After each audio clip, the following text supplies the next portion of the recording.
sure that there's a peaceful transfer of We power. want to get rid of the ballots, and you'll have a very peaceful. There won't be a transfer, frankly. There'll be a continuation.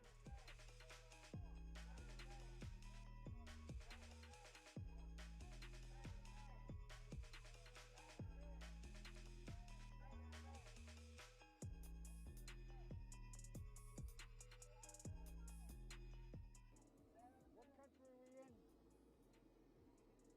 I'm being facetious. I said, what country are we in? Look, he says the most irrational things.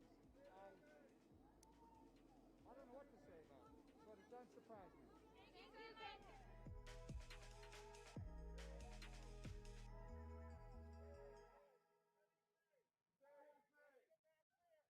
Amazon is diving deeper into the video games business. The company, which also owns Twitch, unveiled the Luna cloud-based gaming service. The subscription to Amazon's game channel called So Luna get Plus this, every 1.07 seconds, a new user goes to Wix.com and starts creating their professional website. That's 80,000 go-getters joining every day. They're already growing their businesses online. So what about you? First, go to Wix.com. And we'll even have a mobile Start app. from scratch The or service choose from appears to have hundreds of few big-name beautiful designer titles, though, and templates. lists only Ubisoft Every part as is one of the main completely developers. customizable. For now, it includes games like Resident Evil 7, That's Control, perfect. and Panzer Dragoon. Get your visitors' The attention announcement with was made at the eye-catching company's photos annual and videos. devices event, It's where the they best also way to revealed a showcase your refreshed brand lineup and of really Echo brings your smart site to life. speakers and even a flying home video camera. It's Set all up your geared towards online more storefront adoption of its any way you virtual want Alexa and get voice paid assistant. online. There Keep was track also of an your emphasis on inventory and manage your sustainability, store with all with new useful devices being insights made from your more dashboard. recycled materials. Wix and all Chat lets you wall-powered communicate devices on the having go, a low and it's a power mode great to way save to build energy. customer With an relationships. Amazon Prime You'll Day still always to be come and ready the to holiday catch quarter leads fast and approaching, close sales. it's clear the To company grow are your hoping business families and stay still stuck ahead at of the home because of competition, COVID-19 Wix gives you a will use more personalized, easy-to-follow Alexa-connected SEO products for plan to working get you and found learning. online. Use these and hundreds more features and apps to create an outstanding website. Go to Wix.com and create your professional website today. 策略是给中国、给武汉制备做好态势，但是我们很快就在6月份。 घर बैठे बैठे प्याज काटने की आदत पड़ गई क्या? हाँ भैया। Dude, अब घर में बोर होना off, life में excitement on. चलो दिल की धड़कनों को safely करें on with Make My Trip's amazing getaway deals at more than 10,000 safe stays. Life को बोलो, game on. I just know that many of those people who died are very important loved ones to so many of us that it's hard to just dismiss it as it's just a number. The challenge I have is I hear often from critics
Good afternoon, everyone. Joe Seals live here from the RSBN studio in Auburn, Alabama. We are looking live at the scene in Jacksonville, Florida, where we once again enter the Sunshine State for some late September campaigning. This is going to be a huge event. Wait till you see the crowd. We also have a special guest with us today who will be reporting live alongside our own Liz Willis. We'll be in Atlanta tomorrow, Virginia tomorrow, Pennsylvania on Saturday, and a slew of events are scheduled for next week. You don't want to miss it. Now we're going to go live to the scene in Jacksonville, Florida with our very own Liz Willis.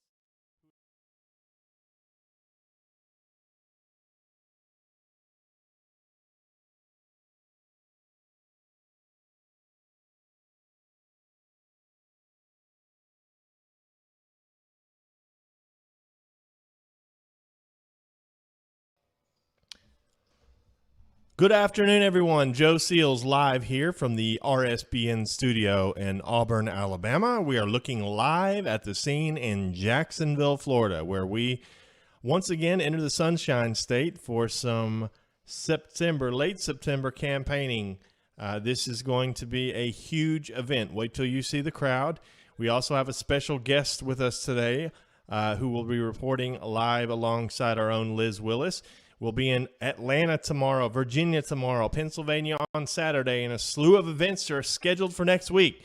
You don't want to miss it. Now we're going to go live to the scene in Jacksonville, Florida with our very own Liz Willis, who is with our special guest host today, Father Frank Pavone. Guys, take it away whenever you're ready.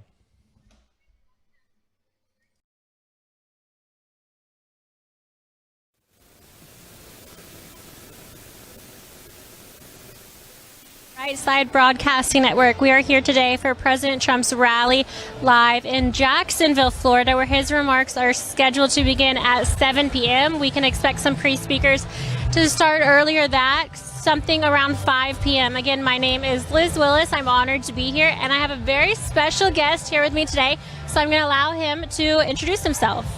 Liz, it's great to be with you. Hi, friends. Father Frank Pavone here, National Director of Priests for Life. One of the nation's largest pro-life organizations, and we are 100% with President Trump, working to activate the churches, working to inform our fellow citizens about how he is not only the most pro-life president we've ever had, but one of the best presidents we've ever had, if not the best, because he's proving it by his accomplishments. You know, Liz, it's not just words, it's not just rhetoric, it's what he has done. And as he's mentioned at these rallies, he has done more in 47 months than Joe Biden has done in 47 years. And we're going to hear more about that tonight. We're going to hear him, as he usually does at these events, give us the hard evidence of the accomplishments he has made. This is not just a man who makes promises so we're so used to hearing so many politicians make promises, and then not only do they not fulfill them, but we don't even hear anything about it anymore.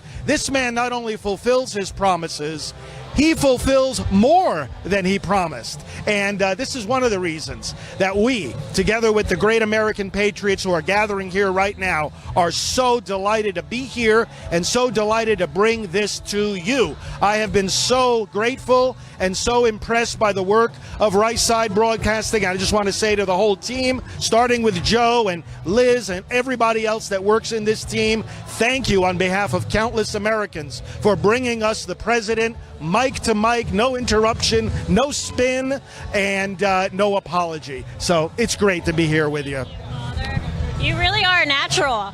I love it. This is awesome. You have to come around more often. Before we jump more into our broadcast, I do want to announce that we have a special partner today, and that is iTarget Pro. We wouldn't be here without them, so we do have a big thank you, and you guys should all check them out. If you're like us and you just love watching the news, then you've noticed that innocent people are falling victim to crime now more than ever. There's intimidation, and people are being forced to fend for themselves because Democrats and the left are successfully defunding the police. When the government can't or won't protect your family, self-defense is the only option. Most of us don't have time to consistently train, plus ammo is very expensive. That's why iTarget Pro was invented.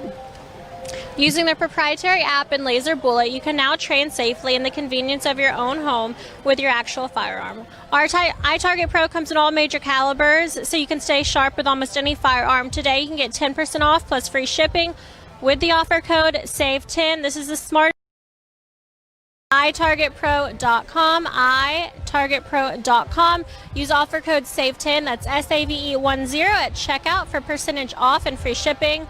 We're going to be announcing this a little bit more throughout tonight's broadcast, but for those of you who want to get a head start, go ahead and check that out. Now, back to our regularly scheduled programming. The Right Side Broadcasting Network covers all of President Trump's rallies. So if you're just now tuning in, thank you for being here. We're excited to be here.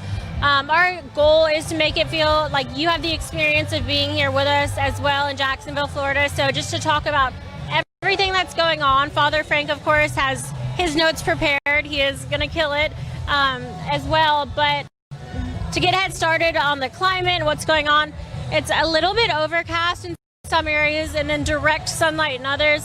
It's definitely humid here today in Florida. So there you can see some people hiding out with a little bit of shade. It's cooled down in the last 30 minutes or so. There must be a cloud overhead, but we are inside a hangar. All of the press is inside the hangar. All of the President Trump supporters are outside of the hangar. There are seats and then there are stands. Currently undergoing mic checks here tonight.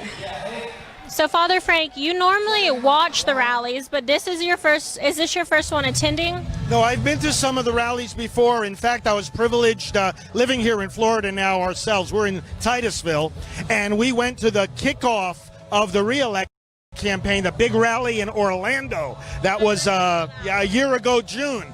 Wow, what an exciting event. Raining.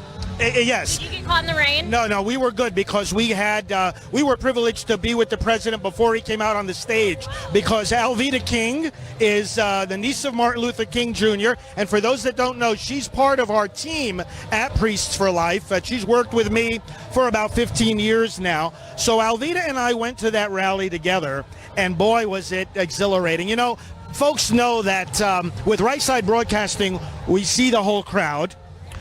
Even for the cameras that don't move, our friends over here in some of these other media outlets, you can still hear the crowd. But when you're here in person, there's one other dimension of how you experience this. You feel the crowd. When there are those cheers, when there are those chants, USA, USA, or Build the Wall, or the most recent chant, which I'm going to comment on a little bit tonight, We love you. Yeah. That is very significant, and I want to talk about that a little bit. But when you hear these things, when you're present at these rallies, it goes right through you, and it lifts you up, and it exhilarates you. And, you know, that's one of the really exciting things about being here.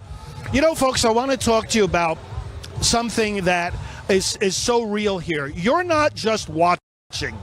We know that you're tuning into these rallies because you, like the people that are gathering here and filling in all,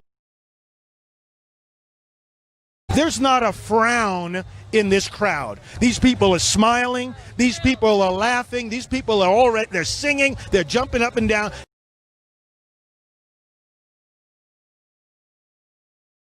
When you go to some of these left-wing Democrat-led events, oh my gosh, you can't, it's the opposite. You can't find a smile. These people are here and they're smiling and they're gathering, but you're watching this because you, like them, want to do something to get this president reelected.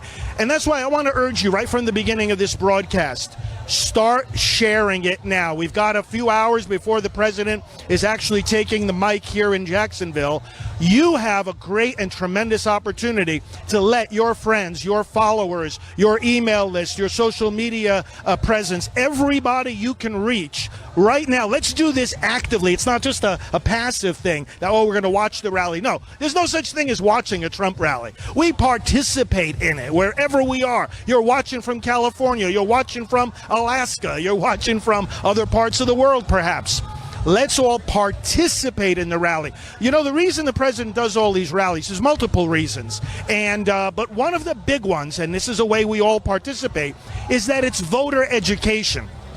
When you think about it, you know, how are people supposed to know what candidate to vote for? How are they going to know that they should choose the president rather than Biden? How are they going to know what that means for America, what that means for their families, what that means for their children, their grandchildren, their churches, their businesses, their future? Well, they're not going to know unless they listen to the things that the president says. And when we listen to him directly, we don't have to suffer the negative spin and the deceitful spin of the fake news. So getting other people to watch this is a key method of voter education. You're doing an act of tremendous service to your neighbors and your friends, your fellow believers, when you say, hey, tune in right now to this Trump rally. Watch this with us at Right Side, because you're going to be informed. You're going to say, wow, I didn't know that the president did that. I didn't know he accomplished that. I never heard of this other thing. And we're going to talk about some of those accomplishments here today. And you're educating you're educating others without having to be an expert yourself. You just say, hey, tune in. All you have to be an expert in is how to turn on that that feed wherever you're watching from, YouTube or any other platform, and get your friends and your acquaintances to do the same. Then they have access to all this great information. Secondly, for those of us that we know full well who we're going to vote for, nevertheless, I mean, I don't get tired of watching every single rally, because you know why? You get fired up. First of all, you deepen your understanding of the differences here between the Democrats and the Republicans, the differences between this historic Trump presidency and the bankrupt, and when I say bankrupt, I mean the bottom of the barrel, bankrupt Democrat platform. It's morally bankrupt. It's bankrupt in terms of the ideas and principles of America, which it has rejected, and just in so many other ways. It's dispiriting. It's not encouraging like these rallies are. The Democrat vision is dispiriting and discouraging. So for those of us who already know what side we're on the right side after all, we get fired up by these rallies. And that's a big difference, isn't it, between this Trump campaign and the Biden campaign. It's a big difference between the Republicans and the Democrats. We have got the edge on enthusiasm. You see it here. You feel it here. You hear it here. Where's the enthusiasm on the other side? Where's the last rally that they had of this size and this intensity and all these people hours before the candidate arrives? Where is it? I haven't seen it. It's nowhere. And the enthusiasm gap does this for a campaign. The most unenthusiastic voter gets one vote, and the most enthusiastic voter gets one vote. So the level of enthusiasm doesn't increase how many times you can vote, but you know what it does? It helps the enthusiastic voter get tens or dozens or hundreds or even thousands of other votes. And that brings me back to what I started saying, that you are not only going to exercise your vote, and maybe some of you already have voted because early voting has begun in many states. You know, by the end of this month, it's estimated that some 8 million people will have already cast their vote, or at least had the opportunity to do so, in 16 different states, just by the end of next week when September finishes. So voting is underway. We no longer have one day of voting. We've got a whole season of voting. We've got a month and a half of voting. But not only are you going to cast your vote, you're going to be able to influence countless others to vote. And that's what it's all about for each of us between now and November 3rd. From when we get up in the morning to when we go to bed at night, let's be asking one simple question. How can I reach more voters today? How can I inform them through these rallies? And if they're not watching live, go to rsbnetwork.com and let them watch the rally from yesterday, the day before. They're all there. They're all there the rest of this whole election season for you to be pointing others to them and say, sit down and watch. Just, especially if voters are on the fence, hey, listen, you have an open mind, sit down and watch. Listen to the man himself. And then you can judge for yourself what you want to do. So, Liz, that's why I'm so excited to be here at these rallies all the time. I mean, this is a tool for winning this election. Well, very well said. We can tell you're enthusiastic, and we're just as excited to have you here, especially me. It's fantastic. But you're doing great. We're jumping in the chat room to say hi in just a second. So Gage is going to pan that crowd. And we're going to give you a little update first on what to expect today. So in just a few moments, we actually will be cutting our stream. Don't go anywhere. It's because President Trump is actually headed to Charlotte, North Carolina right now to deliver remarks on the America First healthcare vision. Again, these remarks will be brought to you here live from Charlotte, North Carolina, and that is scheduled to begin at 4:28 p.m. So go ahead and jot that down. If you see the screen, go to President Trump. He's not coming here this early. He just has North Carolina first and then Jacksonville, Florida at 7 p.m. Busy day for President Trump, unlike Biden, who I believe called a lid this morning as well around 8 a.m., as he's been doing. For those of you who are unfamiliar with Right Side Broadcasting Network, well, for starters, I look at our phone a lot. We both do. And the reason is we are talking to headquarters. We're reading your questions, reading your donations, and just interacting as much as we can for this broadcast. We're not trying to ignore you guys. So if you see us looking down, we're really just trying to talk to you guys. Secondly, keep in mind we're almost entirely viewer funded. So we rely on your donations to allow us to continue to stay in business and to go from rally to rally. This week alone, we have 3 in the next 72 hours. Tonight is Jacksonville, Florida. Tomorrow is Newport News, Virginia. Following that is Philadelphia, Pennsylvania. So 3 nights in a row, and we are going to be bringing these to you live. So from across the country, this is where your donations are going: flights, travel, booking, lodging, talent, equipment. Thank you so much for allowing us to make it happen. It's truly incredible we've gotten to this point, and incredible to see these numbers really gradually but rise so high. It speaks volumes of RSBN and our broadcast production, but also of the support behind President Trump. So it's something, gives us a glimmer of hope against these horrible polls, but we know what to think about those anyways. So there are a number of ways you can donate, and the first way is by clicking the $sign in the bottom right-hand corner of the YouTube Super Chat. We'd love to read some of those off before we cut over to the Charlotte speech. So if you get some of those Super Chat donations in, go ahead and do that. We'll be reading those. It's super easy. Again, if you're on YouTube, make sure you're utilizing the live chat. It's a chat room feature. It's a lot of fun. You get to interact with 6,000 other viewers and maybe 120,000 if we beat our record tonight. We will see, but just click that $sign. Absolutely any amount helps. The second way is by going to our website. So you can check out our website at www.rsbnetwork.com/donate. Moderators, if you don't mind dropping those links down below. And like Father Frank said earlier, we have a lot of other content on our website. So if you miss a rally or you want to know future rallies, bookmark that website page so they can check it out at a different later time. The third way, and this is a non-electronic way, is by sending a check. So this is a lot of fun because this is like tangible, and people always put notes in there, so it's so fun to really open up a letter. I know personally I never get them anymore, but you can send a check to 1550 Opelika Road, Suite 6, Box 344, Auburn, Alabama 36830. So just to reiterate, those 3 main ways of donating are the YouTube Super Chat, the website donations, and by mailing a check. We're almost entirely viewer funded. However, we do have a partner today. I would talk about them the entire time if I could. They've been incredible. But if you've been watching the news, you know what's going on. Innocent people left and right falling victim to crime, intimidation, and they're being forced to fend for themselves because the leftists, the liberals, are trying to and successfully defunding the police. When the government can't or won't protect your family, self-defense can be the only option, and you want to make sure that both you and your family are prepared to take care of yourselves. This is why iTarget Pro was invented. Using proprietary technology, their laser bullet can now train safely in the convenience of your own home with your actual firearm. iTarget comes in all major calibers, including 2.23 and 5.56, so you can stay sharp with almost any firearm. Today, you can get 10% off plus free shipping with the offer code SAVE10. This is the smartest way for you to practice, and it pays for itself in just a few days. That's the letter I, targetpro.com. Again, the letter I, targetpro.com.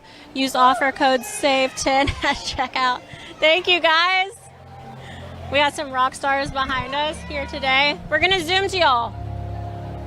I'm going to make my cameraman get them on camera so we can see them. Thank you. That's so sweet.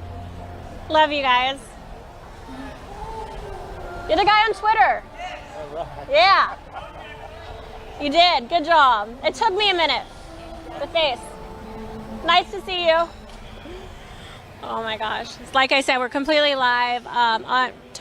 I'd normally say uninterrupted, but in that case, we don't mind. But you're not going to be interrupted by like commercial breaks or anything like that. We're not edited.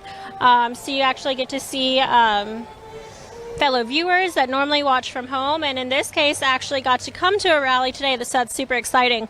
And just to rewind, you guys, make sure you check out itargetpro.com. They've been incredible to work with, and it's really cool. They actually you put a laser bullet in your gun. It doesn't actually discharge or anything like that, but that laser is going to shoot towards a target. You're going to have an app on your phone that is going to sit there watching the target, and when that laser beams to it, it registers on the app on your phone. So at the end of your practice, you can actually see via the app that it calculates the data. You have your spreadsheet of your accuracy. It's a really cool way to practice target shooting, especially safely in the comfort of your own home. I, for one, hate indoor shooting ranges, so something to note. Now that we've gotten a lot of that out of the way, cleared up, let's see if we have some donations from some of our viewers. Right. Hopefully we do. I hadn't seen any in the YouTube Super Chat earlier. It's still not... Oh, you guys are killing it. Looks like we have some. So 45 from Franklin and Genesis's mom, who said, Trump 2020, keep up the good fight. I love this channel. God bless you. We have Patrick Wayne, so shout out Patrick Wayne. Matt Suka 78 said, thank you for the coverage of Trump rallies, MAGA. $5 from Shruggy Stern, who said, Trump is Trump and he will stay Trump. That's very true. No one can stop him. Doug Jividen became a member as well. $6.99 in Canadian dollars.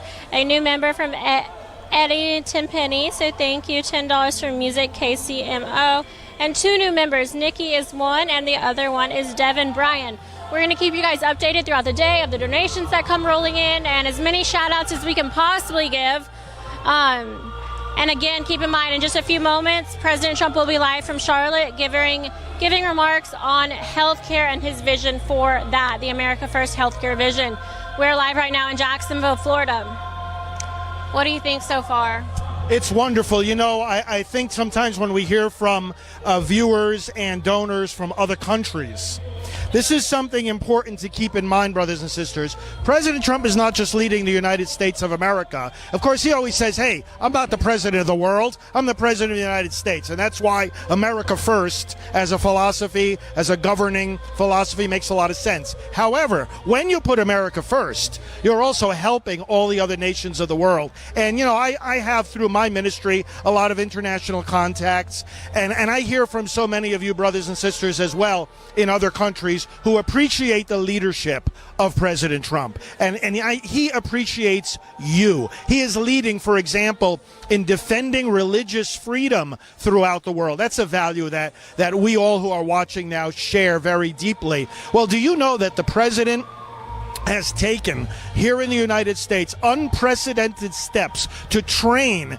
our American personnel who work overseas in various capacities to be sensitive to the promotion of religious freedom, to be attentive to the ways in which religious freedom might be violated in other countries, and to be trained on how to deal with that. The State Department, under the leadership of our great Secretary of State, Mike Pompeo, is taking unprecedented action to promote and defend religious freedom in other places of the world. And the president is saying, in our relationships with other nations, whether it's economic or cooperation in other ways for the service of other nations, for the promotion of peace, we want to see people's religious freedom protected and respected. The president held back in the fall of 2019 a ministerial, it was the second one actually, it's called a ministerial, a gathering of representatives of various different nations on the topic of religious freedom. Now, that's been done twice.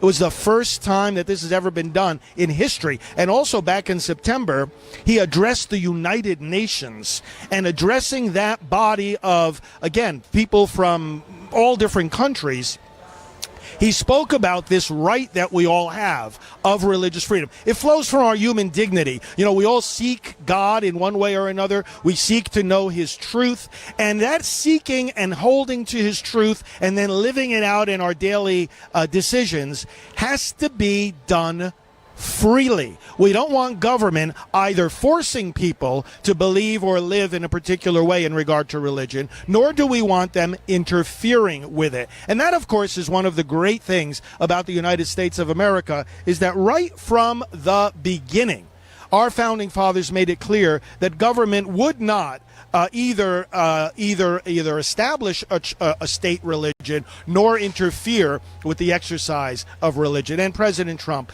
has done so well with that. He's also, you know, in the international arena, been promoting peace. Look at what has happened just in these recent weeks with the first peace accord with Israel and other nations there in the Middle East. In 25 years, there have been 2 other accords going back to the 1990s and before that to the 1970s that Israel has been able to enter into with surrounding nations. But this is the first one in 25 years, and President Trump brokered that arrangement with the United Arab Emirates and with Bahrain. And now there are other countries lining up that want to get in on the action. This means recognizing Israel, exchanging diplomatic relationships, cooperating in things like trade and education and security and health care. You know, this is a path to peace. and the president is a man of peace. Blessed are the peacemakers, the Lord said, and he is certainly one of them. He's doing things that other presidents have talked about and they've promised and they've even tried, but they haven't been able to do it like he has been able to do. And we're going to see more of what we saw just the other day of these representatives from those Middle Eastern nations coming to the White House, shaking hands, signing documents, looking at and expressing their desire for peace on earth. The president is doing this.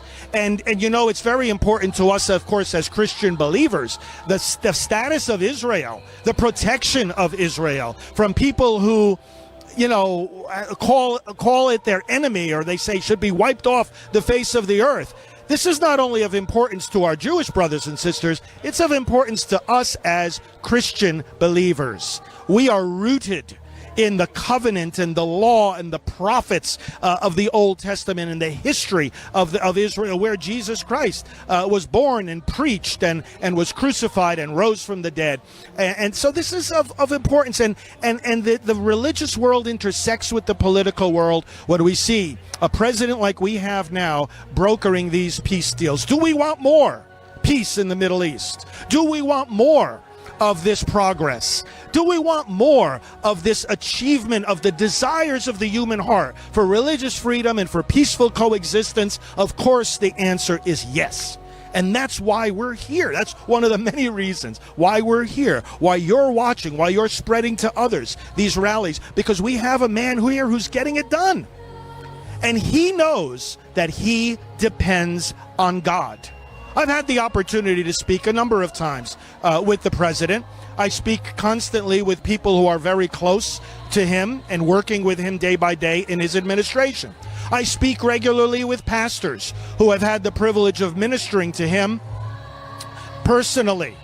And I'll tell you what, the pastors that have ministered to him personally in the spiritual life have said to me, and they have said publicly, they've never seen someone so open to the word of the Lord and the ways of the Lord as this president, who is a Christian. He identifies himself as a Presbyterian. Of course, we know in America we don't have any religious test for public office. That's against the Constitution to say that someone must believe a certain religion or may not believe another religion. That's against the Constitution. But the fact of the matter is, our founding fathers believed in the Word of God, and President Trump does as well. He is a man who is following the Lord, and he knows the power of prayer. You know, on the night he was elected back in 2016, and he often reminds us of the joy and the excitement of that historic election night, when things were pretty clear that he was winning and things were going his way. He actually communicated that night with one of the pastors that guides him, and he said, "It's the prayers, it's the prayers, it's the prayers that's doing it, that's giving us the victory." And when he, shortly after being inaugurated, was at a banquet of evangelical Christians, one of them asked him, "Sir, what do you want to be most remembered for?" Here is what Donald Trump said in answer to that question. "I want to be remembered as the president who prayed more than any other." Is that amazing or what? And he does pray, and he lets others pray with him, and he appreciates your prayers and mine. So let's pray every day for him. And by the way, you may be interested in, if you want to see a special prayer that you can say each day for the election, we set up a special prayer at electionprayer.com. Electionprayer.com, in English and in Spanish, has an interdenominational prayer that the voters will be awakened to recognize that the same eyes that read the Word of God are the eyes that read the names on the ballot. That the same hands that we lift up to God in prayer are the hands that pull the lever in the voting booth or fill in that little dot indicating your choice. And that we do not cease to be believers when we enter the voting booth. You know, some people talk to me, of course, I'm a member of the clergy, and some people say to me, well, you know, Father Frank, religion and politics aren't supposed to mix. Clergy aren't supposed to talk about politics. And I tell them a couple of things in response. First of all, the Lord gave us a command to change the world. He said, make disciples of all the nations and teach them to carry out everything I've commanded you. How are we supposed to do that if we don't guide people on electing the right leaders? You want the right kind of laws, you got to elect the right kind of lawmakers. You want the right kind of court decisions, you have to put the right judges on the courts. It's as simple as that. It's not rocket science, and it's not magic. So if we're serious about making a change in the world, instead of just engaging in wishful thinking, then we've got to be serious about how we make that change. We make that change by putting the right people at the levers of power, the right people who are going to pass those bills, the right people who are going to sign or veto those bills, the right people on our courts. It's not magic, and it's not rocket science. It's basic 1, 2, 3 ABC politics. And of course the church has something to say about that, because the church has something to say about what's right and what's wrong and the way God wants to preserve our lives, our security, and our freedom. President Trump understands all this. And this is why he defends religious freedom. You know, I was telling Liz just before we came on this afternoon that my ministry had to fight all the way up to the Supreme Court, together with hundreds of other ministries across the country under the "Oh Biden" administration, as the president says. You know, Obama, Biden, just say "Oh Biden." We had to fight them all the way to the Supreme Court. And you know why we had to fight them? They said to us back in, it was like early 2012, they said, look, you folks employ people. We employ about 50 people in our ministry. And they said to us, in your health insurance plans, you've got to offer certain forms of early abortion. And we said, no way, we're not going to do that. And they said, well, you know, we'll give you a year to figure out how you can adjust to do that. And we said, we don't need a year, we don't need an hour, we don't need a minute. We will obey God rather than men. And we challenged them in court. It took 4 years. We went all the way to the Supreme Court. Many, many others did the same. And ultimately, it was only the election of President Trump that freed us from that mandate, that set us on a path where we could live out our faith, not just in church on Sundays, but in the business world on Mondays through Saturdays. And so, brothers and sisters, we do have a man here who defends and protects religious freedom. You know, when the church across the street from the White House, St. John's, was burned, was a victim of arson. Fortunately, it wasn't burned to the ground, but it was damaged. And the next day, he went there, and he stood in front of that church, and he held up the Bible. He held up the Word of God. Do you know why he did that? Some people on the left, some of his critics, some ignorant commentators said that the thing that the president was doing was just a photo op. Well, that's ignorant, brothers and sisters, and that's judgmental. Because President Trump was not doing a photo op. He was standing there with the Word of God, which he believes, and he was standing in solidarity with all of us who believe it. And he was saying, by standing there with the copy of the Scriptures, the Word of God will not be defeated. The Word of God will not be denied. The Word of God will not be silenced in this country. The Word of God will be proclaimed in the churches, and these churches will stand, and we will defend them, and we will defend the believers who worship in them. That was the spirit, and that is the spirit of this president. He doesn't inappropriately mix church and state, but you know they are connected when it comes to the fact, again, that we are believers in America. Believers made America. Believers are making America great again.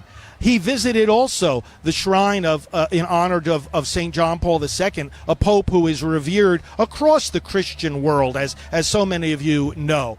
And again, some people criticized him for that.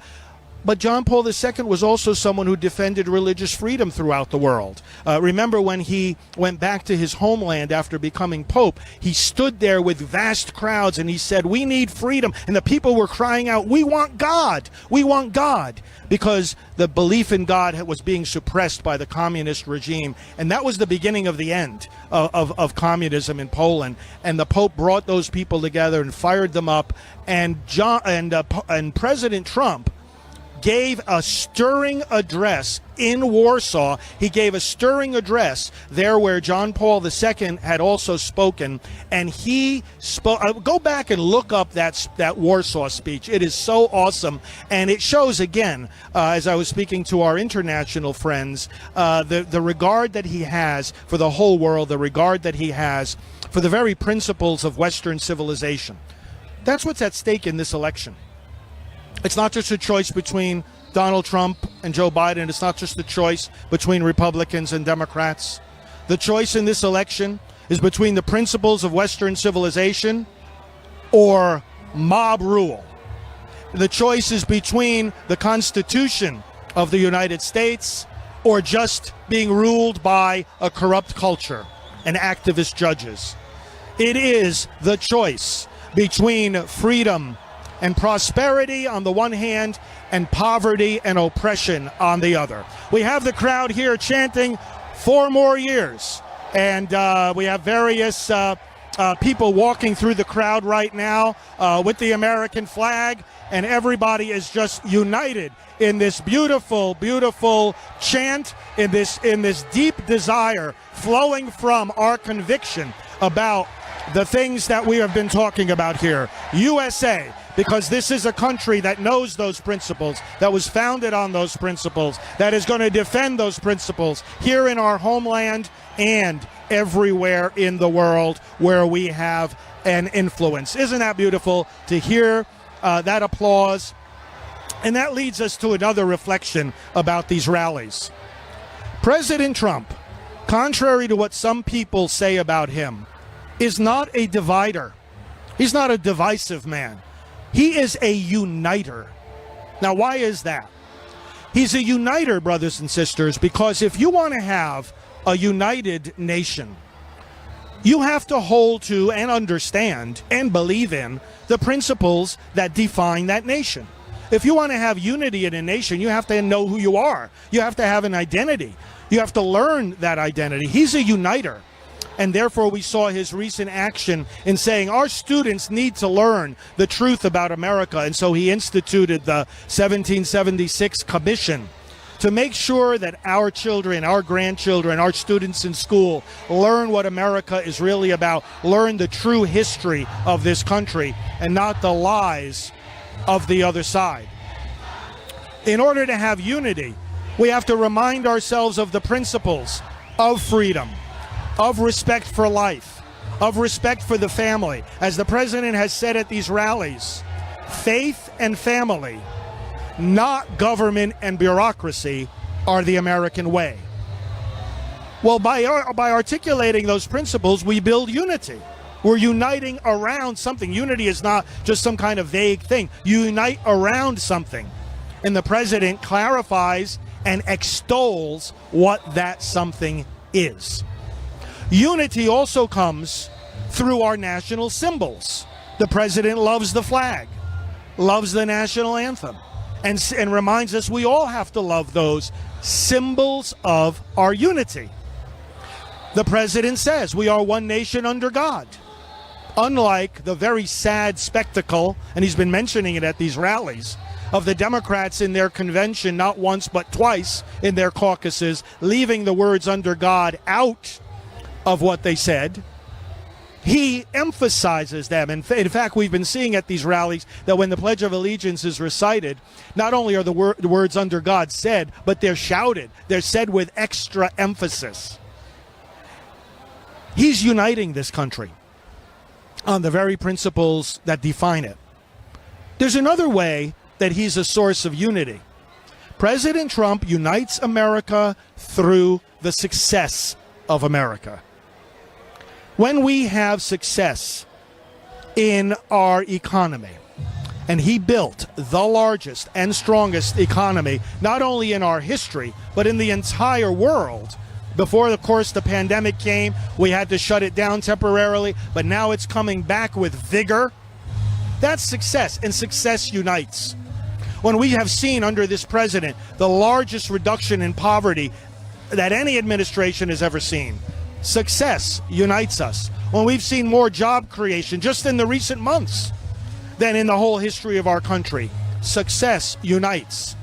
when we have ourselves extricated from unfair trade deals that take jobs and companies out of our country, and now we're bringing them back, that kind of success unites. And that's why the president is a uniter, not a divider, and we're grateful for that. Do we have something, Liz? Just a few announcements. Thank you, great job. You're absolutely killing it. I'll give you a quick little break. We should be going live from Charlotte very soon. So this is where President Trump is going to plan to give his America First healthcare agenda and talk about those initiatives. I'm going to pull an email up from the campaign really quick just so I can inform you guys a little bit on what you can expect President Trump to talk about. President Trump's healthcare reforms have put patients first, giving Americans better care at lower prices. The key takeaway from today's speech are going to be that President Trump is unveiling a new healthcare plan that will put America first. The president and his administration have taken numerous actions to increase choice and competition in healthcare to bring down costs, saving Americans billions of dollars. The Trump administration has expanded the use of short-term, limited-duration health insurance STLD plans, which offer more choices at lower costs to consumers. Thankfully, the Trump administration has expanded access to association health plans, which make it easier for small businesses to band together to offer better insurance and lower premiums for their workers. The Trump administration extended health reimbursement arrangements, allowing employees to use money from their employer to buy the insurance of their choice. President Trump has taken a number of actions to dismantle Obamacare, and his administration's policies have lowered Obamacare premiums for the first time. The Trump tax cuts repealed Obamacare's unpopular individual mandate, which primarily hurt middle-class and lower-income Americans. President Trump signed legislation to repeal the unpopular Obamacare. Over the last 2 years, the premiums for Obamacare plans are declining for the very first time. The Trump administration is working to protect the most vulnerable in our healthcare system. President Trump is committed to protecting Americans with pre-existing conditions. President Trump signed the historic Right to Try legislation, giving terminally ill patients hope and the ability to try new and experimental drugs. President Trump signed the Childhood Cancer STAR Act, investing $30 million a year for child cancer research. President Trump has taken action to expand the availability of organ donations. President Trump is working to set ambitious healthcare goals. President Trump put forward principles to stop surprise medical billing. In 2019, President Trump set a goal to end the HIV/AIDS epidemic in the United States within a decade. President Trump is aggressively fighting to bring down drug prices, and the American people are seeing the results. The White House Council of Economic Advisors has said the U.S. is making progress on drug prices at rates not seen since the 1960s. So far, in every year of the Trump administration, the FDA has approved a record number of generic drugs, delivering cheaper alternatives to name brands. The Trump administration released new principles for reducing the cost. All right, ladies and gentlemen, we have POTUS. Please stand by. We'll be bringing you his remarks live from Charlotte, North Carolina.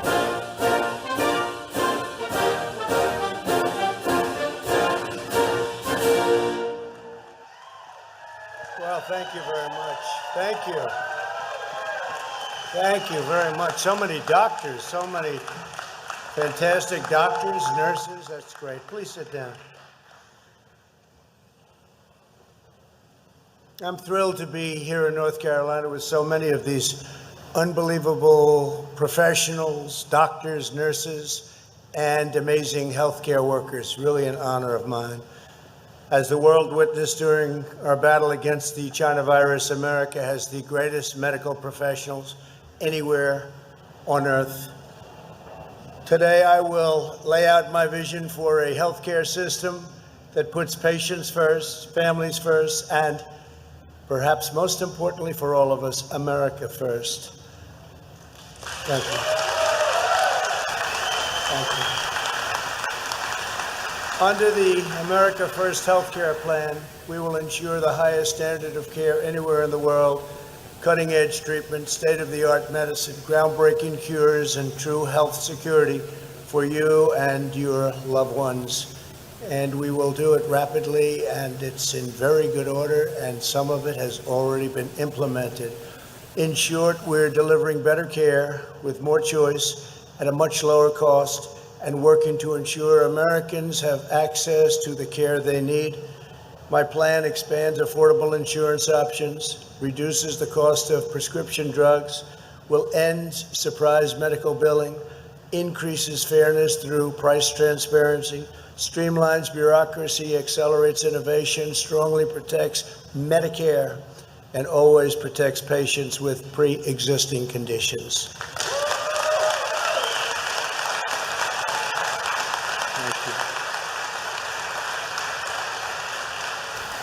By contrast, the Democrat Party is pushing a socialist nightmare. Their plans will result in rationing care, denying choice, putting Americans on wait lists, driving the best doctors out of medicine permanently, and delaying life-saving cures. Over 130 Democrats in Congress, including Senator Harris, have endorsed legislation to outlaw the private health plans of 180 million Americans. On top of it all, former Vice President Joe Biden promised to give free federal health care to anyone in the world who illegally crosses our border. His plan to provide government health care to illegal immigrants would bankrupt our health care system, collapse our hospitals, and destroy Medicare, while bringing millions and millions of people lured into our country. As long as I am president, we will safeguard our borders and our seniors. We are pleased to be joined today by Secretary of Health and Human Services, done a great job, Alex Azar. Alex, hi Alex. Thank you. And very importantly, CMS Administrator Seema Verma. Thank you, Seema. A great friend of mine and a great friend of healthcare, frankly, Senator Bill Cassidy. Bill. Representatives Michael Burgess and Greg Murphy, so instrumental. Thank you, folks. And many, many state and local officials are here with us. Thank you very much. Since the plague arrived from China, we have seen our doctors, nurses, first responders, scientists, and researchers at their very best. We slashed red tape to accelerate the development of life-saving treatments, reducing the fatality rate by 85% since April. Incredible. Overall, Europe has seen an almost 50% greater excess mortality rate than that of the United States. And despite Europe's punishing lockdowns, they are now seeing a huge surge, very sadly, in cases. Under Operation Warp Speed, my administration is developing a vaccine in record time. It will be distributed before the end of the year and maybe quite a bit sooner than that. 4 vaccines are now in the final stage of clinical trials. They're just about at the end, and a lot of things are looking very good. It is the most ambitious vaccine program in U.S. history, probably in any history.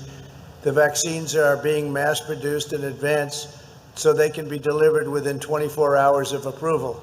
The vaccine will be safe and it will be effective. It will defeat the virus and it will end the pandemic. The economy will surge to record highs. You see what's happening with the numbers that are coming out, records all. Normal life will fully resume. That will be great. And next year will be one of the greatest years in the history of our country from an economic and hopefully in many other ways. When I was elected, I inherited a thing called Obamacare. Has anybody heard of Obamacare? It was terrible. That's the way I feel too. It was terrible and very, very expensive. Hurt a lot of people. Premiums were too high. Deductibles were a disaster. Patients had no choice. You couldn't keep your doctor. But by far the worst part of Obamacare was this thing called the individual mandate. As part of our largest ever tax cut in the history of the United States, we put in a provision to kill this worst provision of Obamacare, the individual mandate. It was a disaster, and it was really the essence of Obamacare. It made you pay a tremendous amount of money in order to not have to pay for health insurance. Think of that. You had to pay a fortune in order not to have health insurance. It was really terrible and so unfair to so many, destroyed families. We were able to terminate the individual mandate, but kept the provision protecting patients with pre-existing conditions. It would not have been, that particular law would never have been signed if it were otherwise. Obamacare is no longer Obamacare. As we worked on it and managed it very well, we stabilized it and got premiums down very substantially. That was Alex and that was Seema, and you did a fantastic job. But it's still unacceptable to me because it's too expensive and doesn't really do the job as well as we could have. So what we have now is a much better plan. It is no longer Obamacare because we've gotten rid of the worst part of it, the individual mandate, and made it much less expensive. A lot of that was through good management. We manage it properly. We have tremendous people working on it. Simultaneously with all of this, we are joining in a lawsuit to end this ill-conceived plan. I'm in court to terminate this really, really terrible situation. If we win, we will have a better and less expensive plan that will always protect individuals with pre-existing conditions. If we lose, what we have now is better than the original version of Obamacare by far. Much better, much better. Again, we will always protect patients with pre-existing conditions. So today I'm laying out my vision for the future of American healthcare with the America First healthcare plan. As we restore America to full strength, the first healthcare plan will be a core part of our national renewal. In a few moments, I'll sign an executive order outlining the 3 pillars of my plan and directing my administration to implement these critical reforms. The first pillar of my plan is more choice for the American patients. Very important.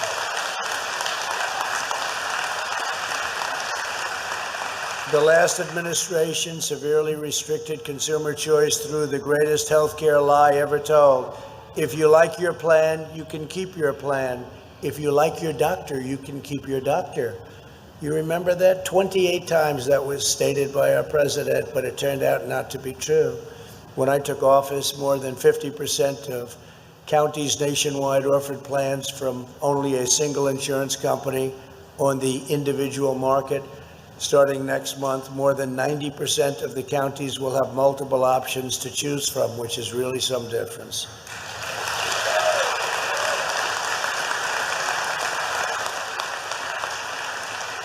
Under our plan, you'll have the freedom to shop for the option that is right for you and your family. These options include new affordable choices that cost up to 60% less than Obamacare. Think of that, 60% less. For example, we're opening up short-term plans that are much cheaper than Obamacare and that can be customized to your individual needs. We're also offering association health plans that allow small businesses to pool together and offer more affordable policies to their employees. These are tremendous options that didn't exist before we came into office. And through a massive expansion of health reimbursement arrangements, millions of Americans will be able to shop for a plan of their choice on the individual market and then have their employer cover the full cost. Furthermore, I'll work to make individual health care premiums fully tax deductible. That will be a big difference. Right?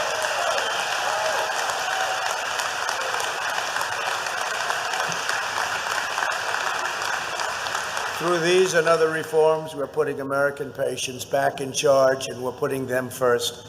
My plan will also revolutionize access to telehealth. That's something that really has taken off during the pandemic. It's taken off like a rocket ship. It's increased close to 9,000%. Nobody was using it, and when we had the pandemic, they started using it, then they started really liking it, then it started getting better and better. Bill, now it's up to 9,000%. Who would think that, right? One of the few things that we got from this disaster that came from China. When we rapidly expanded its availability for Medicare beneficiaries during the pandemic, the number of telehealth users increased so incredibly to 14,000 a week. It was 1.7 million. It was increasing at levels that nobody's ever seen before in just about any kind of a program. This is the future of healthcare. We will ensure all Americans have the freedom to consult with doctors from the safety and convenience of their homes. The second pillar of my plan is lower costs for families and seniors, lower costs.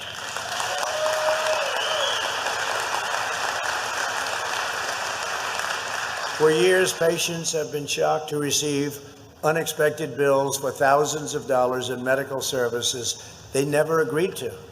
The First America First healthcare plan bans this deeply unfair practice. We will end surprise medical billing. The days of ripping off American patients are over. My plan also includes the vital reform of price transparency.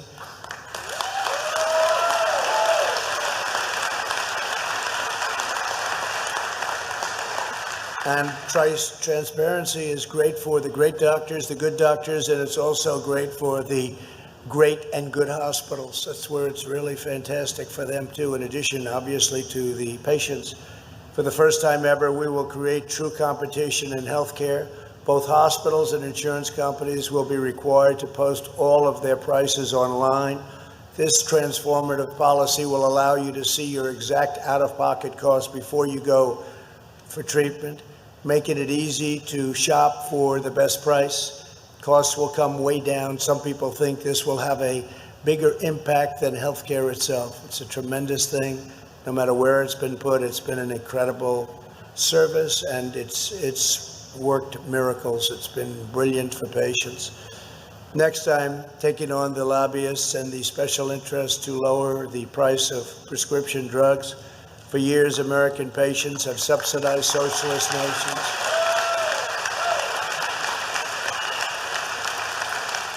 And you know that we talk about it all the time. Congress, they come over. We've been talking about it for a long time. They've been talking about it for years. They know the problem, but we've been subsidizing socialist nations and others by paying the highest drug prices in the world by far, and yet we're the largest purchaser of prescription drugs by far. And this is all while countries got away with paying so much less, incredibly less. Under my plan, we will pay the exact same price as other countries. That's at the lowest level. So we will be matching the lowest price with what's now many times the highest price, and we won't pay a penny more. What will happen is the lower prices will come up a little bit, but you'll get discounts of 40, 50, 60, 80, 90, who knows, percent, numbers that you wouldn't even believe. And we were the only ones in 52 years to bring drug prices down. The last year they went down, as you know. But that was before this. They went down just a little bit, but just a little bit was the only time in 52 years. Now they're going to go down massively. Favored nations. This will lead to a very large savings for American families and plummeting drug prices. They will plummet. The Obama-Biden administration caved to Big Pharma and allowed drug prices to explode. The only bad part about this transaction is that they are advertising like crazy. Make sure you don't elect Trump. And all it means is that your drug prices are coming down. So it's incredible. They have unlimited money for ads, but they're taking ads, and every time you see an ad, just think that your drug prices are coming down. I now understand why other politicians wouldn't do it, because it was a very easy thing to do.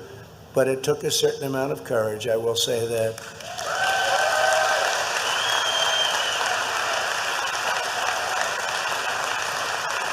So it means that I'm taking on Big Pharma like never before. Nobody's done this before. They understood favored nations. Favored nations is you get the best price as the lowest, no matter where it is, anywhere in the world. So if Germany's paying 10 cents for a pill and we're paying $2.50 for the same exact pill from the same place, same plant, same genius scientists, same everything, same laboratory, we get the same price as they do. You're talking about numbers that are unthinkable.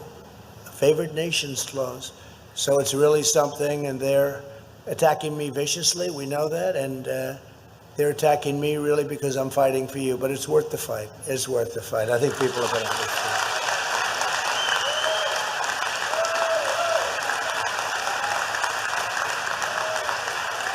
And I can say this, I think. I don't think it's confidential.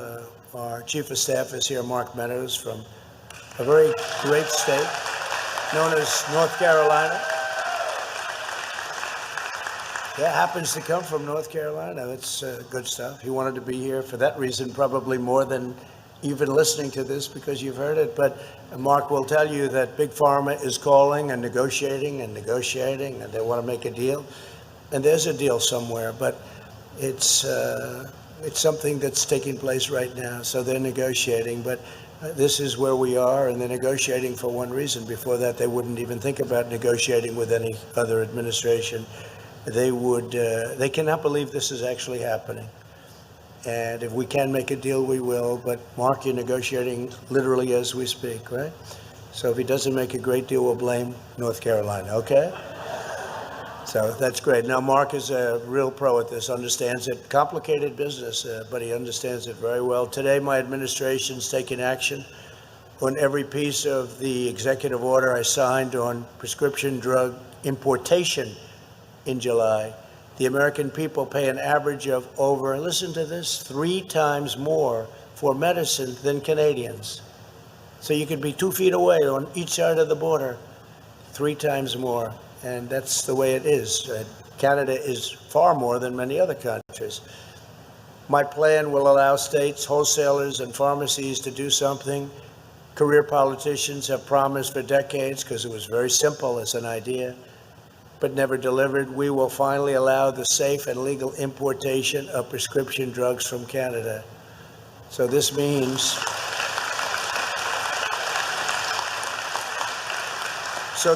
a state or whatever can go to Canada and buy your drugs for a fraction of the price that they're charging right now. Massive numbers of, tremendous numbers. Florida wants to do it. Colorado wants to do it. Many states want to do it. And they will be doing it. But that's still higher than the favored nations. So as favored nations kicks in, I think that probably beats everybody, no matter where you are, no matter where you're trying to buy. This will be a game changer for American seniors, and by allowing you to do this through Canada, we're doing it very, very quickly, so it goes very fast. And the new rule goes into effect as of today. Is that fast enough? I think so. What do you think? Congressman.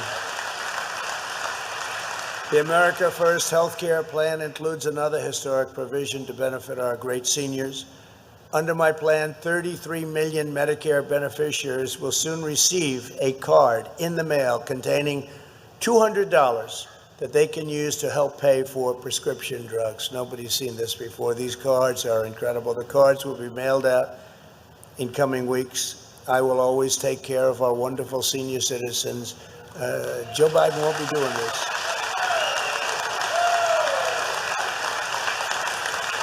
And this is also partially because of the tremendous money that we're going to be saving with the favored nations and various other things that we've done.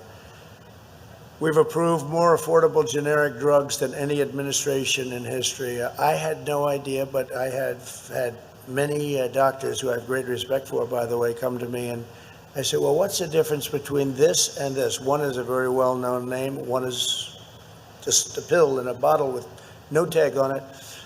And they said, zero. I said, must be a little bit better, right? The name zero. And yet the name brand will cost 5 and even 10 times more money than the generic. So we've approved more generic drugs than anybody at a rapid pace too. We're also requiring that low-income patients receive the benefits of government discounts on insulin and the EpiPen. And that, you know, that is a big deal. That is a big deal. Insulin is one of the most common medicines for seniors. And this is something that SEMA worked on so hard. Insulin prices soared under the last administration, like you wouldn't believe, right, SEMA? Under my plan, hundreds of thousands of Medicare patients will see their insulin costs capped at just $35 a month. That's a 66% cost reduction. And this feature will be available on over 1,600 Medicare plans that seniors can begin signing up for starting October 1st. And under certain circumstances, SEMA, it's literally almost free. this insulin, which they were just ripping you on, is close to being free, even lower than the $35 a month. So you did a fantastic job in that. Thank you very much. And Seema would come to my office, sir, I have something so exciting. She worked on that for a long time and getting that done, but it is exciting. If you need insulin, a lot of people were going without it. They just couldn't afford it. Now they can definitely afford it. We'll accelerate our relentless effort to save seniors money on their premiums. Since I took office, we reduced Medicare Part D premiums by 12%. Medicare Advantage premiums are also down dramatically, a 44% reduction in North Carolina. That's good. 43% lower in Pennsylvania, and a 54% lower price in Michigan. So that's something, and we have them all over the country. All over the country, there are numbers just like that. We'll ensure that all seniors pay the same price for the same service, whether at a hospital, a surgery center, or a doctor's office. This will save seniors billions and billions of dollars a year. We're talking about the billions. And it also saves our government a lot of money, but will save our senior citizens billions of dollars a year. Fantastic job. We're putting into place the largest package of saving for seniors of any administration in history. No administration is even close to what we've done. And I've said it, having to do much more than even health care. There's no administration in its first 3.5 years that's done anywhere close to the things we've done. And I never even get criticized for saying it. That must mean it's true, right, my congressman and my great senator? Under the Democrat plan, costs will skyrocket. Our seniors will lose the benefits they paid into their entire, they've been paying for their entire lives, tremendous amounts of money, all to finance socialism and open borders. We're just helping other countries that aren't even friends of ours. But we help our friends, and we help socialism all over the world, and we hurt our people, and we're not doing that any longer.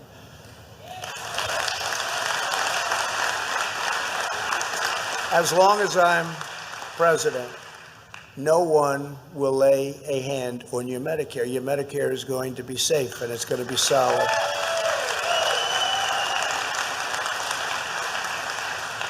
The final pillar of America First healthcare plan is better care. That's better care for American patients. The historic action I'm taking today includes the first ever executive order to affirm it is the official policy of the United States government to protect patients with pre-existing conditions. So we're making that official. We're putting it down in a stamp because our opponents, the Democrats, like to constantly talk about it, and yet pre-existing conditions are much safer with us than they are with them, and now we have it affirmed. This is affirmed, signed, and done, so we can put that to rest. They'll say it anyway because it's disinformation. Disinformation.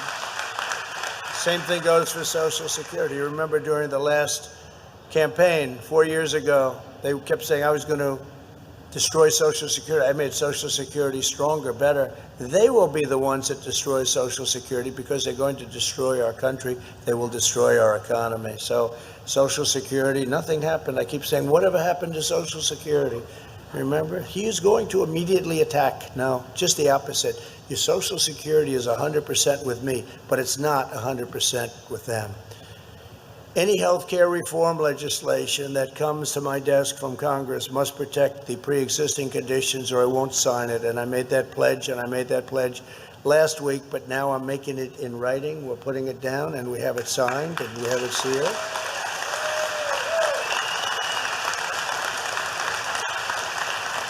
The new Democrat lie is that they will cover pre-existing conditions, but in truth, the socialist takeover, economic shutdowns that they talk about, if you look at this state, frankly, where you have Democrat governors, Democrat leaders, those states are in very, very bad shape with all of their shutdowns. Pennsylvania, you take a look at what's going on in Pennsylvania with the shutdown. We just won a big court case where a judge, great federal judge, ruled it unconstitutional what they were doing. They're hurting people.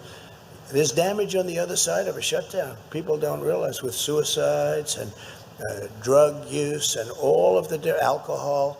It's a terrible thing that happens. And Michigan's another state. The shutdown is very severe. By the way, on November 4th, I'm sure everything will be open. They'll announce on the evening of November 3rd that we're opening up,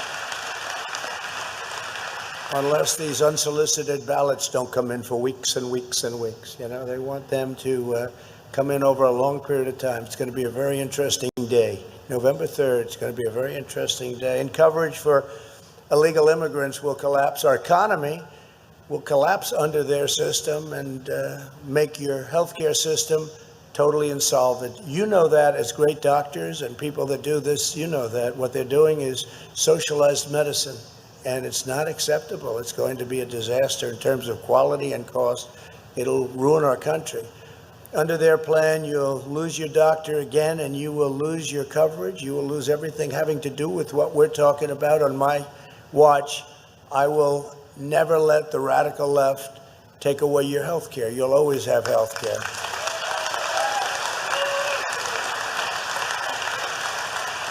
The America First health care plan will deliver another long-awaited reform. We will put you in control of your own medical records. We'll require doctors to make your records available electronically, and you'll own them, and you'll control them, and they will be portable, and you'll be able to work seamlessly with all of your medical providers. It'll make your life a lot easier, much, much easier. The previous administration, led by Sleepy Joe Biden, spent $35 billion and failed to get it done. You know that $35 billion. Where they failed, we are delivering to give critically ill patients access to life-saving treatment. I also signed Right to Try. You know what Right to Try is. To me, Right to Try is so great. It's so great. And what I think I'd like to do, I'll do it really quickly. I'm going to run through just a quick list of accomplishments that we've done. And, you know, we've really become the healthcare party, the Republican Party, and nobody knows that. The news doesn't talk about it. But I'm going to just say, it's a list of things that we've done, and it'll go quickly, but I just thought I'd take it out. I said, you know, I'd like to read that to the audience of professionals today. And this is just a partial list. We repealed the individual mandate, eliminated Obamacare's health insurance, medical device, and the Cadillac taxes. That's a big deal. People forget all of this. They say, I wonder who did that. Could it have been Joe Biden? He doesn't know what it is. Expanded association health plans, increased availability of short-term limited duration plans, expanded health reimbursement arrangements, big deal, lowered prescription drug prices, and you will see them at a level that you'll never see this again. They will go down so low. And as I said, we had the largest annual decrease. We had the only decrease over a 52-year period. More generic prescriptions approved, saving America an estimated $2.6 billion in the first 18 months of the administration alone. So in 18 months, we saved $2.6 billion with generic drugs. Signed 4 executive orders to lower prescription drug prices.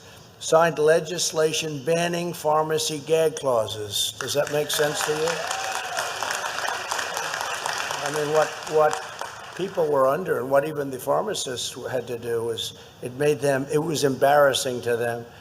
Took executive action to ensure price transparency in healthcare. That'll be one of the biggest things, and most people have no idea what it means. I said, some people said that's bigger than healthcare. Required hospitals to post standard prices on the internet. Modernized and strengthened Medicare with more options, more benefits, and lower premiums substantially. Improved kidney care, such a big deal, with more transplants and better treatment. Kidney care is so tough for people with a problem. Very substantially lowered the price of insulin, as we said, for our seniors. invested in advances in generic therapy for sickle cell disease. Big thing, big thing. Launched a $500 million initiative to find cures for childhood cancers, $500 million. Combated drug demand. We really went very, very strong on drug demand and the opioid crisis with expanded access to medication-assisted treatment and life-saving naloxone. Opioid prescribed decrease by over 35%. So if you look at the opioid, obviously, horror show, it decreased by over 35% since January of 2017. We've worked very, very hard on that. Launched findtreatment.gov to connect those with substance abuse disorder to treatment. We have an incredible situation. It's findtreatment.gov. Passed Right to Try to give critically ill patients access to life-saving cures where it hasn't been approved yet by the FDA. Incredible. And by the way, many of you know what that has meant. We have had some examples of success that on Right to Try that have been amazing. Launched an initiative to end AIDS, HIV/AIDS in America. We think in 6 years it will be largely eradicated. Who would have ever thought? And this could have started 2 years before I got there, but they chose not to do it. But we have, and we've launched the initiative. It's into its almost 4th year. And at the time we did it, it was going to be 10 years. At the end of 10 years, now 6 years, we're already down to 6. It will largely eradicate AIDS, HIV/AIDS in America. Who would have thought that? It's incredible. When I first heard about it, I said, why wouldn't they have started it early? But they didn't. Expanded access to telehealth, especially in rural and underserved areas, telehealth. Signed historic VA choice legislation. That's a big deal. That's a big deal. And it's the real choice, not the weak choice, the very, very weak, the choice that didn't mean anything.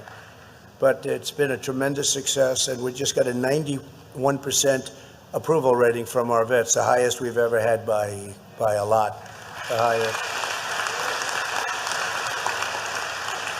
And we also, while we're at it, we signed accountability, VA accountability. That's where people don't love our vets. If they don't take care of our vets, you couldn't do anything about it. They'd have to live in hell with these vets, with the people that we're supposed to be taking care of. And we have a thing called VA accountability. They're accountable now. If they don't treat our vets great, if they don't take care of our vets, if they don't love our vets, our country, we can fire them. We can say, you're fired. We can fire them. VA accountability.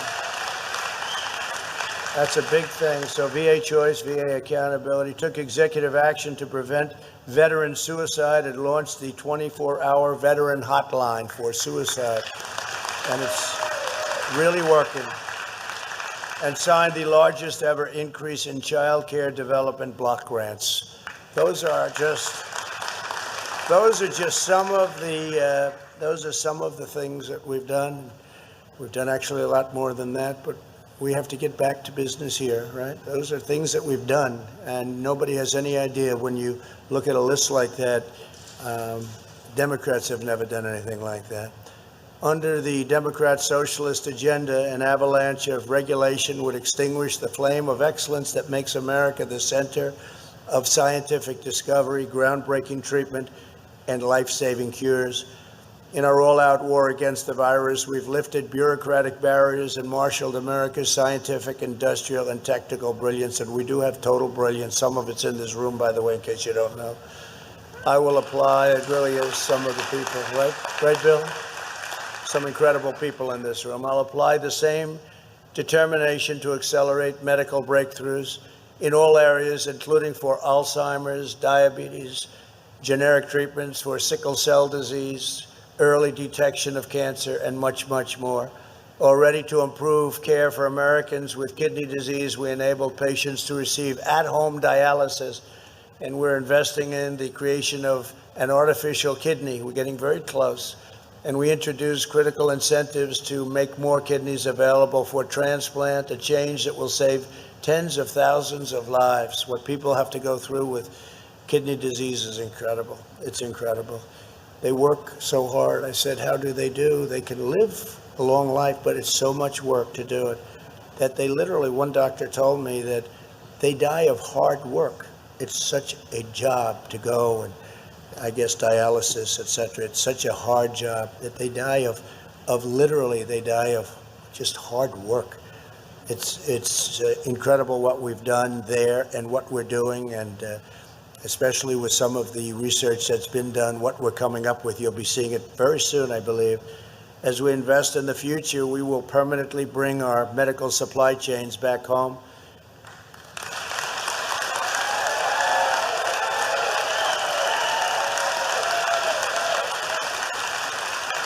We will produce our medical supplies, pharmaceuticals, and treatments right here in the United States, right here in North Carolina.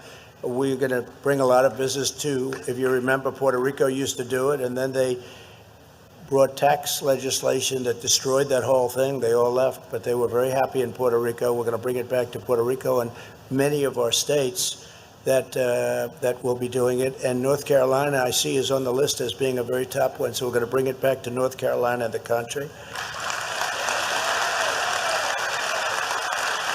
And we'll reverse the disastrous and heartless decision Joe Biden made in 1996 to shut down the pharmaceutical industry in Puerto Rico. It took place in 1996. Biden shut down the whole Puerto Rico industry. This was a very good industry. They were doing a fantastic job, and one day it was just literally gone. Biden shut it down with what he did with taxes, and it was a disgrace, but we will bring it back. Under our leadership, American medicine will make the biggest breakthroughs, the largest leaps, the most exciting strides, and the most outstanding discoveries. Before I sign a historic executive order implementing this ambitious agenda, let me introduce two Americans, great Americans, who will benefit from our policies. Julia Strathopoulos was born in Freeman-Sheldon syndrome, with the Freeman-Sheldon syndrome, which is tough, an extremely rare muscle and bone disorder. Under the previous administration, Julia's family saw their premiums on the individual market skyrocket to $3,000 a month and more. Her parents had to go without a health insurance just to afford coverage for their children. Since I was elected, their family's premiums have been slashed by more than 40%, and we're going down further. And everyone is now covered, and Julia always has access to the doctor she needs. Julia, we are with you. I don't know where you are, Julia. Where is Julia? Wow, thank you. Thank you. You look great, Julia. Thank you. That's great. Thank you, Julia. It's a great story, but we're inspired by your courage. Thank you very much. Also with us is Sharon Leader, a financial planner from nearby Concord. After spending less than 24 hours in the hospital and receiving a few basic tests, she received surprise bills that added up to $4,000.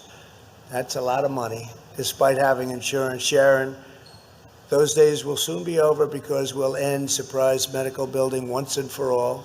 Where is Sharon? Hi, Sharon.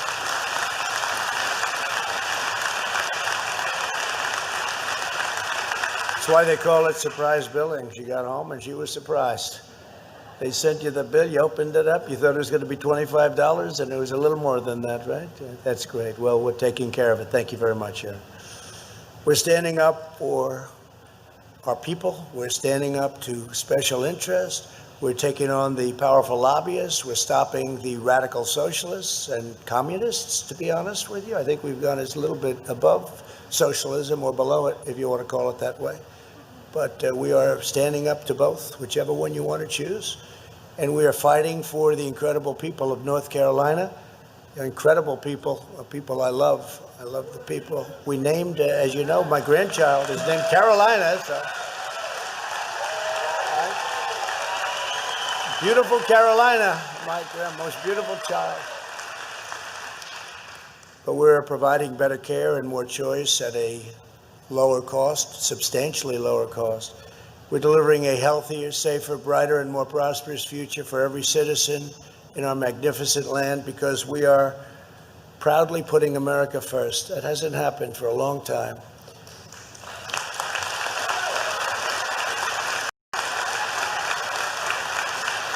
On behalf of all Americans, I will now sign the executive order. I want to thank you all for being here. God bless you, God bless North Carolina, and God bless America. Thank you very much. Thank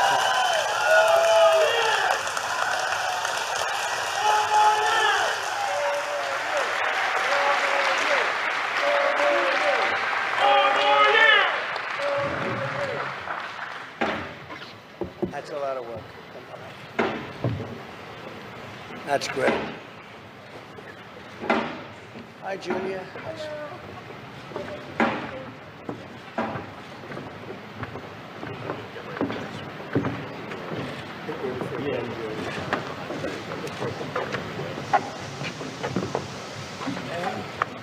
Here's a big one.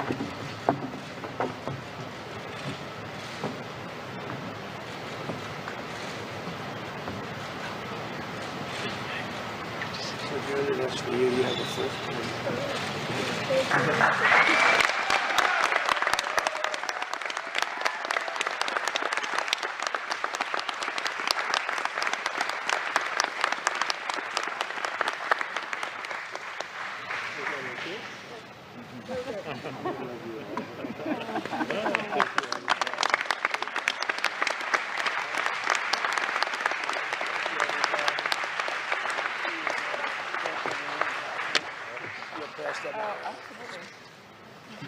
Thank you very much, everybody. Thank you.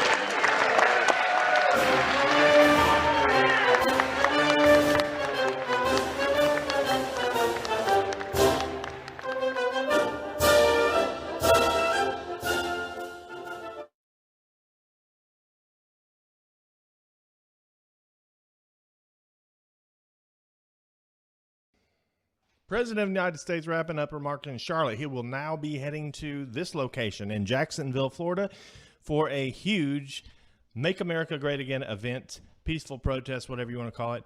There are so many people here, you wouldn't believe it. We are live here. Liz Willis, Father Frank Pavone, live. We'll bring you live coverage.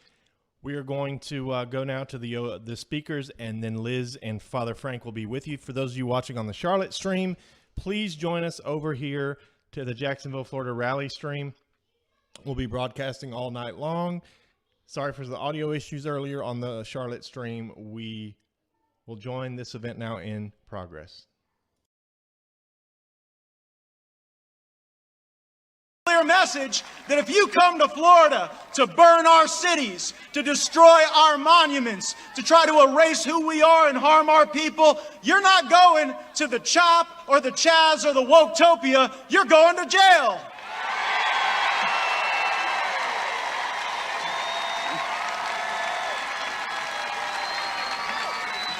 Here in Florida, we stand with law enforcement, and the Democrats in Washington, they say nothing as the cops who protect us are assaulted, some even killed. Nancy Pelosi and Adam Schiff, they'd rather stand with a dirty cop like Jim Comey than the brave Americans who police our streets and keep us safe.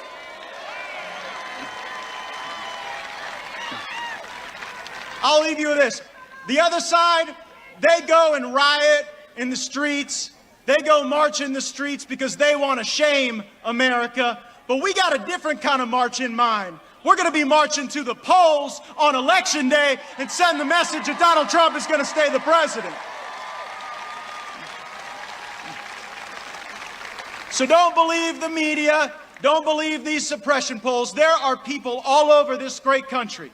They might not come to rallies like this. They might not speak out like all of us do on social media and in support of our transformational president, but they can speak with their vote, and they're coming to vote. It is the honor of my life to fight alongside this president, this governor, all of you. Let's go shock the world again. Let's go get them.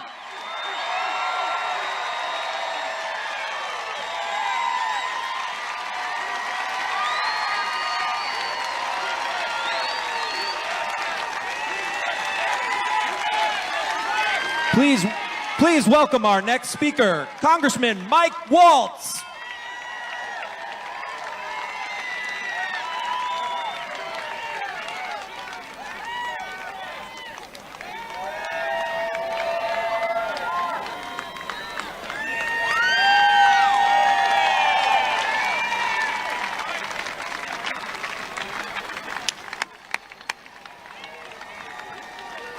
My boy. Hey, Congressman Mike Waltz here. I represent from St. Augustine down to Cape Canaveral. I took our great governor's congressional seat when he went to Tallahassee to lead this great state. I have some big shoes to fill. His are Navy, mine are Army, but it's all good.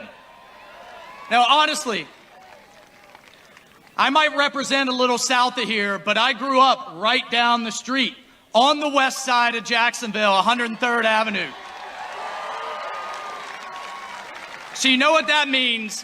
Where did I grow up? I got to get one. Duval. I love it. I love it.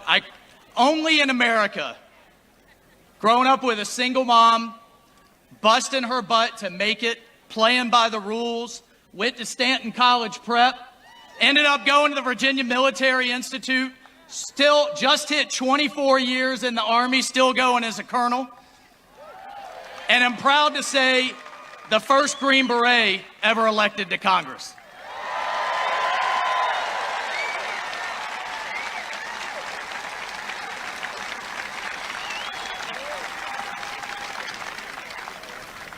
But only in this country can that happen. Here's the thing. The left want to take that away. They want to make those decisions for you. They want to take your money, take your freedom, put power in the hands of unelected bureaucrats. I see it every single day in Nancy Pelosi's House of Representatives. If Biden gets in and we don't keep the Senate, the left will run this nation, and I'll be damned if I'm going to let that happen over my dead body. So what do we have right now in our commander-in-chief and Donald J. Trump? We get results and we get wins. Hashtag winning every single day. I'm up in Washington, D.C. in the swamp, and I see it. He is getting more done in 4 years than Biden's gotten done in 47 years. It is incredible. He's taken on China. Now, who do you think is going to take on China? Trump or Biden? Trump. Who do you think gave us veterans reform and gave veterans choice? Who do you think gave us tax reform for the first time in 30 years? Who do you think gave us justice reform that Democrats have been asking for 40 years? Who gave us a brand new branch of the military, the Space Force, that is going to lead the way right here in Florida? And finally, with the announcement coming Saturday, who is going to give us the next conservative Supreme Court justice in the United States? Donald J. Trump, that's who's going to give it to us.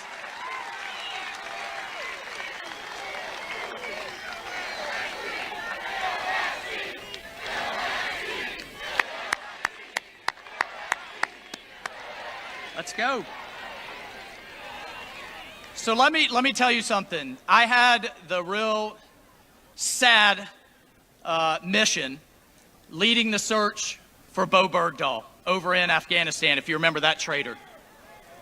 Let me tell you what life was like in the military downrange as a Green Beret under Obama and Biden. I mean, he was sending us into a fight without the equipment we needed, with a military that was devastated, with our hands tied behind our back with these restrictive rules. All my veterans out there know exactly what I'm talking about. We cannot afford to go backwards in this country, and the number one job of the commander-in-chief, the number one job of the federal government, is to keep us safe. And under Obama, Biden, what did we get? We got China on the march. We had Russia on the march, invading Ukraine and invading Crimea. We had Israel on its back foot with Iran on the march. They were celebrating Venezuela and Cuba with socialism, right? You had North Korea building nukes and doing nothing about it. This is what our president inherited. But he knows that the #1 job is to keep us safe. And the biggest thing he has to do is to keep us safe right here at home. So I want all of my law enforcement, all my first responders out there, I want you to hear something from me. I hear it from the president all the time. Our mayor believes it. Our governor believes it. Every Republican in Congress believes it. We have your back. For our law enforcement, we've got your back.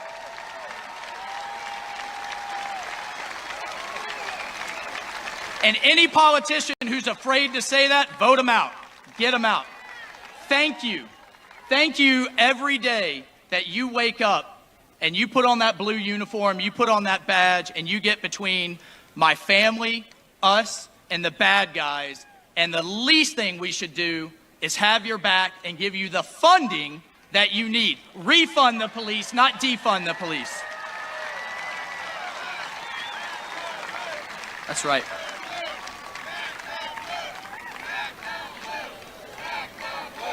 Back our blue.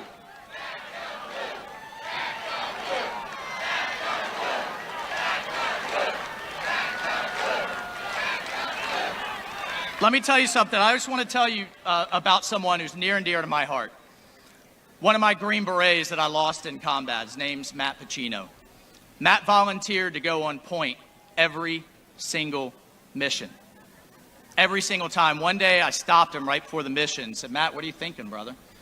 And he said, I'd rather, if they get us, I'd rather them get me than my brothers, my fellow Green Berets. And he kept going. Well, one night, God took him.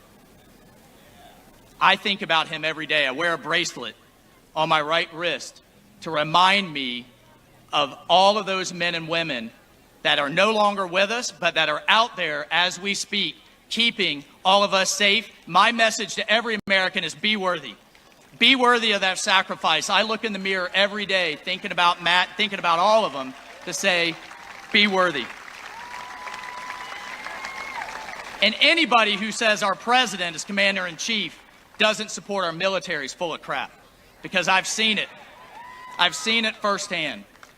Let me just leave you with this. We had a deal on our Special Forces team that if one of us didn't make it back, we would take care of the kids. The ones who made it back would take care of the kids of those who didn't. Part of my duty to Matt and the others that I didn't bring home as their commander is to take care of their kids and to take care of their future. And I'll be damned if those kids grow up in a country led by democratic socialists or a world led by Chinese communists. This is a fight for our future. You are the ground soldiers.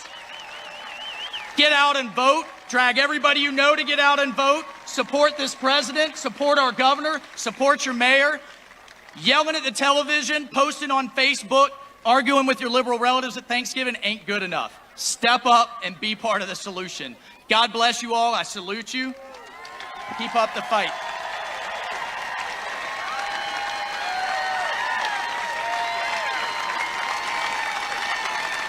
And to close out our pre-program before President Donald J. Trump arrives, please give a warm welcome to our governor from the great state of Florida, Governor Ron DeSantis.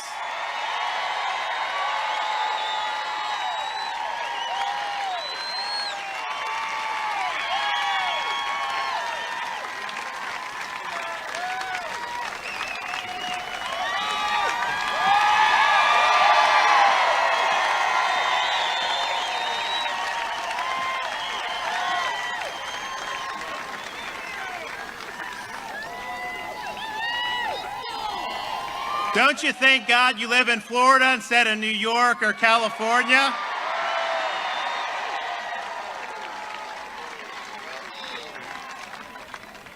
Well, it's great to be here. I thank you all for your support. One of the things I think that's exciting is the momentum that we've been able to develop here in the state of Florida.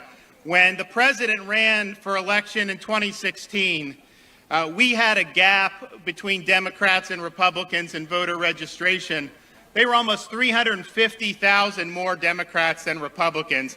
That actually was an improvement on where we were 4 or 8 years ago from there. This has been a mission of ours here in the state of Florida to register more Republicans, and I can tell you as of today, we've taken that gap from a little under 350,000 to under 190,000. So we're registering more Republicans than they are Democrats. And I think that's because the contrast has been so clear now. As important as 2016 was, I got to tell you, this is an important election. You've never seen a political party radicalized so much as we've seen of this Democrat Party over the last 4 years. And just look at the contrast between the president and Joe Biden.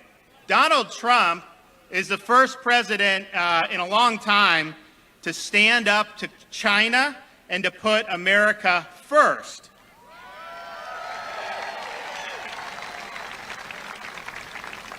Joe Biden is a 47-year career politician. Has he stood up for China? No. He's been China's errand boy throughout his whole career in politics. Now, who do you prefer, Biden or Trump? I'll tell you one thing about being able to work with the president is the guy works hard. He is probably, I consider it to be, an Energizer Bunny presidency, because he's in North Korea one day, then he's in doing a rally, then he's doing stuff in the White House, then he's doing this. The guy has worked incredibly hard. They're not that much different in age, but if you look at how they behave, it's not even close. So we have a president that's got a lot of energy and that leaves it all on the field on behalf of the country. Joe Biden would be a weekend at Bernie's presidency. This is a guy that ends his day at 8:30 in the morning, doesn't do events, doesn't leave his basement. And here's the thing, it would be one thing if he were just going to be asleep at the switch. That's bad enough. But the people that are going to have control of that White House are going to be these radical left people. The people that are going to control these agencies, like the DOJ, are going to be the radical left. And so we cannot afford a Joe Biden weekend at Bernie's presidency. And I don't know, do you want a Trump or do you want a Biden?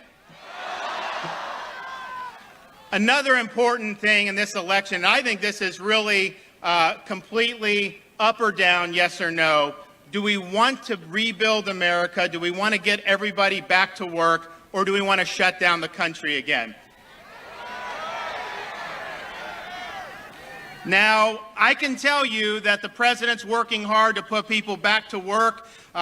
States like Florida, our unemployment rate's gone down 35% just in the last month. We got more work to do, but we're going to keep doing it. Biden said that if the scientists told him to shut down the country, he would shut down the country.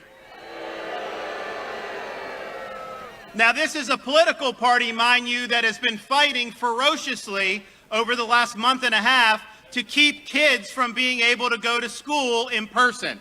They don't want you to be able to go to work. They want to be able to do that. And I'll tell you, if he does that, the country will not be able to recover. So we have the ability to keep moving forward with Trump or a disastrous lockdown under Biden. What do you choose, Trump or Biden? We also have on the ballot this year, law and order. You know, if we were talking even 10 years ago, I don't even think we'd be having this discussion. The idea that anyone would be supporting the disorder, the tumult that we've seen in some of these cities.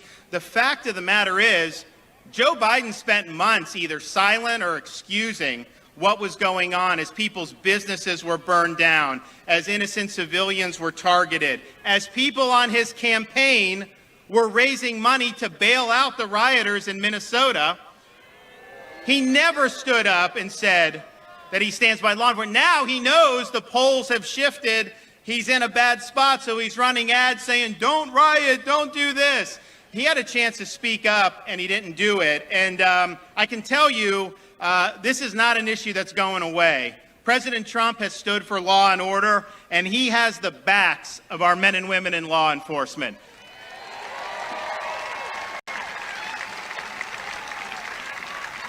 So I ask you, when it comes to law and order, who do you prefer, Trump or Biden? And oh, by the way, it's not just the president's responsibility. We all need to do it at every level of government. And that's why here in Florida, when we had these demonstrations and potential rioting in June, I called up the National Guard immediately. We had people stationed by. We're not going to let this happen. But you know what? It's not enough to just play whack-a-mole, to say anytime anyone gets upset, they just get to go out and cause ruckus somewhere. So I introduced on Monday the strongest piece of anti-mob violence, pro-police legislation in the country.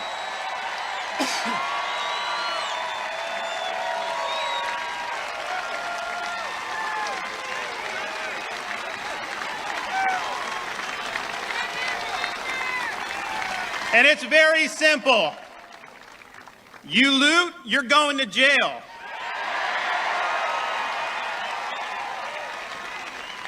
You throw a brick at a police officer, you're going to jail. You tear down a monument, you're going to jail. If you block traffic or harass people when they're having to have dinner at a restaurant, you are going to jail.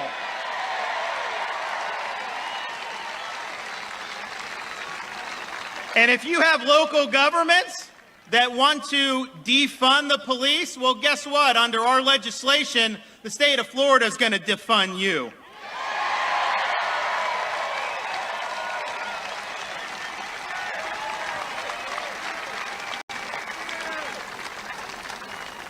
We are sick and tired of seeing this throughout our country, and we're sick and tired of the way many of these Democrats are treating our men and women who wear the uniform. We're going to stand by our law enforcement personnel, and we're going to be there every step of the way. And so this election, that's on the ballot, but we're going to be working hard in Florida in the meantime because we know how important it is. I also think there's a big contrast for how both candidates view the judiciary and judges. You know, Donald Trump has appointed more conservative judges than any president probably in history, certainly since Reagan. Biden was the leading person in the Senate when he was there to smear conservative judges like Robert Bork and Clarence Thomas. And he assassinated their character. He kept a good man in Judge Bork off the bench. He almost kept the great Clarence Thomas off the bench. And so on that, the contrast couldn't be clearer. Who do you like on judges, Biden or Trump? So now we have a SCOTUS fight, and we got to thank the president for moving forward without delay.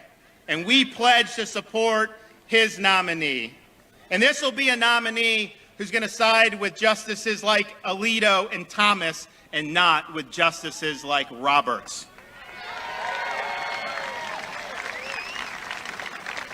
Now, who should he pick? Who wants Amy Barrett? I guess in Florida there may be, but we'll see what happens. I got a pretty good idea. And here's the thing. The nominee is going to be somebody that's going to be strong. President will have done his duty. The Senate needs to confirm before the election. Don't dilly-dally. Confirm the judge. Confirm the judge. Fill the seat. Fill the seat.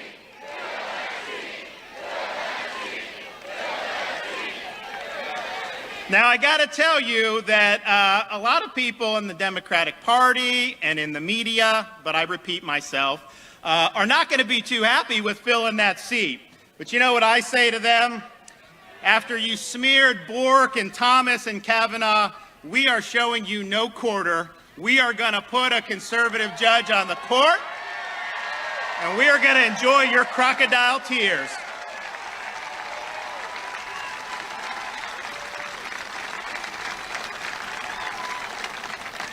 Final thing I'd say is just this from a personal perspective.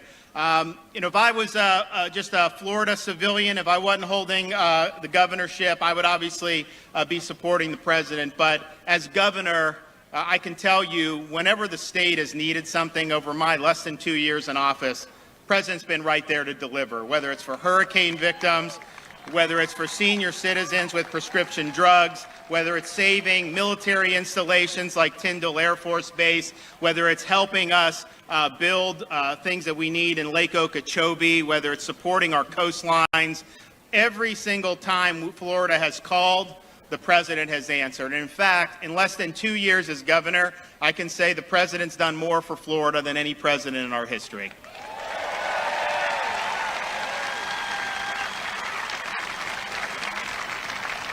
And so I'm grateful for that, but I'm also just looking to see, the fact is no president has faced as much unified, orchestrated opposition from before he even took the oath of office than this president has. Certainly, I would say you'd have to go back to President Lincoln. This is a president who, the day after he wins the election, the media's #1 job was to get him out of office. That's what they wanted to do. The Democrats' job, they wanted him out of office. The bureaucracy wanted him out of office. He has had to stand up against the corporate media, against big tech, against all these massively powerful institutions, and he's had to take more abuse than anybody that's probably held that office in quite some time. And he does it with good cheer. I bet you there's a lot of people in his position wouldn't be able to handle it. I know that's the truth.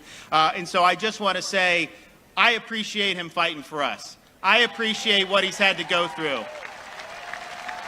And just imagine how great it'll be to turn on CNN on election night and watch everyone be so sad that he was reelected. God bless you guys. Thank you.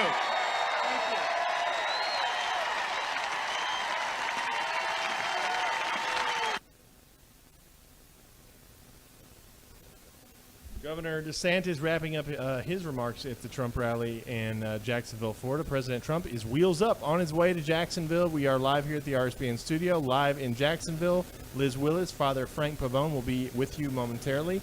Please support us. We are going to be so busy this week. Tomorrow we'll be in Atlanta and then in Newport News, Virginia. So we need your support. rsbnetwork.com/donate. We are a small independent media company. We are at all of these things, and it gets tough sometimes with the staff that we have. So if you're able to do so, please support us at rsbnetwork.com/donate. We appreciate y'all so much. We're going to be live all throughout the night, covering all the way up until the end of President Trump's remarks. And then tomorrow from Atlanta, 1 p.m. Eastern time start, speech on black economic opportunity in Atlanta, and then to Newport News for a big rally tomorrow night at 9 p.m. Eastern time. You don't want to miss it, right here on Right Side Broadcasting. Subscribe to us if you're not already on YouTube. We're trying to get to 1 million subscribers. It may be wishful thinking, but we think we have the ability to do that if you will subscribe to us. We appreciate y'all more than you know. We're going to turn it back over to our hosts. Stand by. God bless. Enjoy the rally.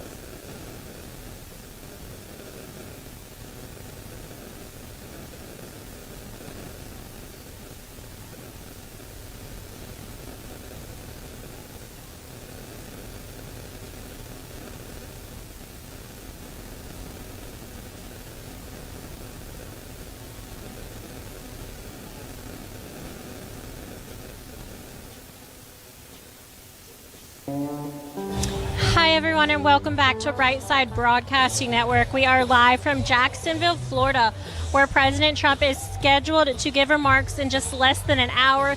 It is an absolutely packed venue here today. We are at an airport hangar. The crowd is outdoors and loving every minute of it. Lots of smiles, and of course, the sea of red hats that comes with being at a Trump rally. We want to say thank you to everyone for tuning in, and we are going to be addressing exactly what's going on, what we're doing here, and what you can expect to see in the next few moments. But first, I want to say thank you to iTarget Pro and talk to you guys a little bit about them. We've gotten so many questions about this incredible product. If you've seen the news, you know lately that innocent people have been falling victim to crime, intimidation. They're being forced to fend for themselves, and that's because the Democrats and the left are successfully defunding the police. When the government can't or won't protect your family, self-defense is the only option. Most of us, especially right now, don't have time to consistently train. Plus, ammo is really expensive. But this is why iTarget Pro was invented. Using their proprietary app and laser bullet, you can now train safely in the convenience of your own home with your actual firearm. iTarget comes in all major calibers, so you can stay sharp with almost any firearm. Today, since they're partnering with RSBN for Jacksonville's rally, you can get 10% off plus free shipping. I'm obsessed with free shipping. If you use the offer code SAVE10, that's SAVE10. You guys, this is the smartest way for you to practice, and it pays for itself in just a few days. That's the letter I, targetpro.com. Again, the letter I, targetpro.com. Don't forget to use offer code SAVE10 at checkout. That's SAVE10 at checkout for money off your order. That way they know that RSBN sent you. Again, it's so much fun. It's really cool. If you didn't understand some of that, check out their website. But essentially, there's a bullet with a laser. You put that in your gun, and then you get to shoot. But the bullet doesn't actually leave the gun, so the laser does, and then your phone is able to calculate where it goes. It's very cool, very intelligent, very smart, but an awesome idea for a Christmas gift or a birthday gift for anyone coming up. Make sure to go ahead and get those ordered. There's also so many questions about donations and how you can support Right Side Broadcasting Network. I think that's coming from because many people know that we are almost entirely viewer funded, meaning we rely on your donations to keep us in business. And you guys have been killing it so far, so we just need to keep up that momentum as we're leading up to the 2020 presidential election. Things are crazier and busier and more expensive than ever before. This week alone, I think it's something like 5 rallies minimally. So we're actually also covering tomorrow. There's a Black Voices for Trump event going on tomorrow. We'll be covering that starting around noon, live from Atlanta, Georgia. Again, that's Black Voices for Trump, so we're sending a team to cover that. We're also going to be covering the rally tomorrow evening at 7 p.m. in Virginia. The next day, we'll be covering another President Trump campaign rally live from Pennsylvania. So those are the official things on the schedule right now. We are waiting by eagerly to see many more that are sure to be announced very soon. So thank you for your donations that have allowed us to get here at this point, but it is not a time to give up. We are fighting, and this is going to be one of the biggest decisions and elections of our lifetime, so we hope you guys will fight with us. There's a number of ways you can donate and contribute to Right Side Broadcasting Network to allow us to get to all of these rallies with the best team and equipment that we possibly can. The first way is by clicking the $sign in the bottom right-hand corner of the YouTube Super Chat. Again, it's that $sign in the bottom right-hand corner of the YouTube Super Chat. I'm going to be reading those shout-outs in just a minute, so if you've been donating that way, make sure you go ahead and continue to do so, and I'll be able to give you a shout out. The second way is by going to our website. That's www.rsbnetwork.com/donate. Again, that's www.rsbnetwork.com/donate. That is a tried, true, and trusted source. It'll take you through PayPal, so it's really easy. You can use a credit or debit card, and while you're there, make sure that you check out all of our website. Our CEO, Joe Seals, does a great job of taking care of that. The third way, and a lot of people really like this, I always like it too because it's fun to read letters and interact with you guys, is by sending a check. So this is the only non-electronic form of contribution to RSBN, and that address to send the check to is 1550 Opelika Road, Suite 6, Box 344, Auburn, Alabama 36830. Again, that's 1550 Opelika Road, Suite 6, Box 344, Auburn, Alabama 36830. Just to reiterate, you guys, those 3 main ways are the YouTube Super Chat, our website, and sending a check. Every single penny counts, so thank you to everyone who's donated. Again, we are live in Jacksonville, Florida, and the Trump campaign just released a statement regarding America First healthcare. We talked about that a little bit earlier today, and President Trump just announced in his speech earlier today more information on it. Regarding that statement, they said President Trump has a better record on healthcare than Joe Biden, no matter how you look at it.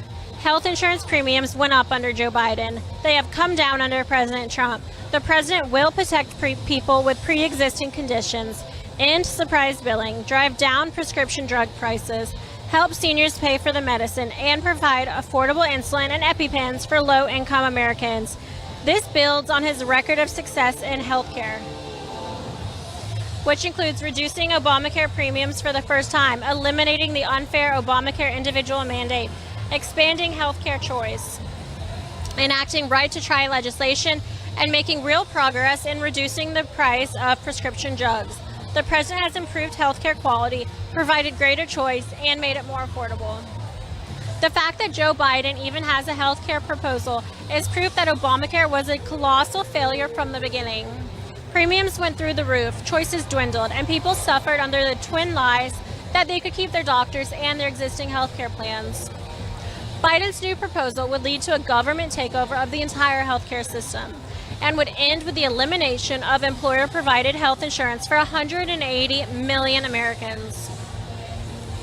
He would threaten 1,000 rural hospitals with bankruptcy, leaving millions of Americans without a place to go for serious healthcare needs. And finally, he would provide illegal aliens with taxpayer-funded healthcare, again, placing the interests of the people who broke our immigration laws ahead of our own citizens. Joe Biden is selling socialized healthcare, and Americans won't buy it. Again, a statement from the Trump campaign. I'm going to read something else to you guys really quick if I can find it. I accidentally delete things all the time, so stand by with me on that one. It was regarding President Trump's Florida visit here today. Again, we are totally live, not scripted, so just bear with us while we do this. A lot of people love it, but some added pressure to make sure that we have everything. And I don't know where that email went. It was fantastic. Stand by. All right. Hold on. I know I saw it. Found it. Fantastic. Sorry, you guys, about that. So many emails constantly coming. President Trump is so busy. Unlike Biden, he does not call pool lids at 9 a.m. We get emails all throughout the day, dozens and dozens of emails. But this one in particular I wanted to share with you guys. As President Trump peacefully protests with supporters here today in Jacksonville, the evidence shows his whole of government response to the coronavirus and how he's helped Florida families and workers. President Trump fought to give the people of Florida the resources and help they need to combat the virus. The president's Paycheck Protection Program provided over $32 billion worth of loans to more than 432,000 Florida businesses and saved 3.2 million jobs.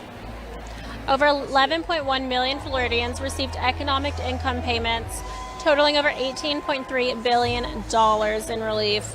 The CARES Act is providing Florida with up to $8.3 billion in assistance to deal with the outbreak and more than $2.2 billion in relief so far to 21,808 health care providers in this state of Florida. Florida businesses are poised for a historic comeback thanks to President Trump's economic leadership. President Trump's pro-growth policies, tax cuts, and deregulation built a stronger economy for Florida workers and businesses, and he is doing it again.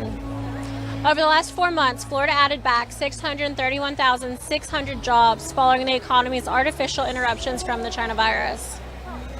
Florida added more than 556,000 new jobs in the first 3 years of the Trump administration, including more than 10,200 new manufacturing jobs. In February, Florida's unemployment rate was just 2.8%. During the Obama-Biden administration, the average unemployment rate in Florida was 8%, nearly 3 times that high.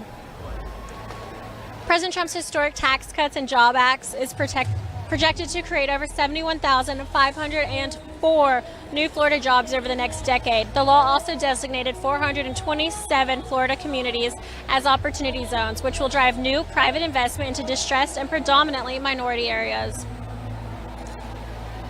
President Trump kept his promise to negotiate America First trade deals, providing a massive boost to the economy.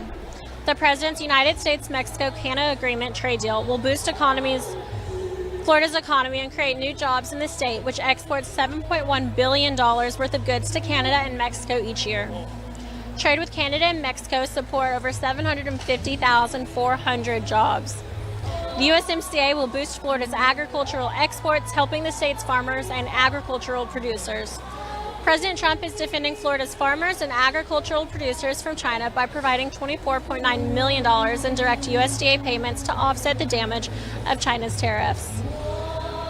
But Joe Biden's disastrous agenda will decimate Florida's recovering economy and undo President Trump's policy that helped Floridians the most.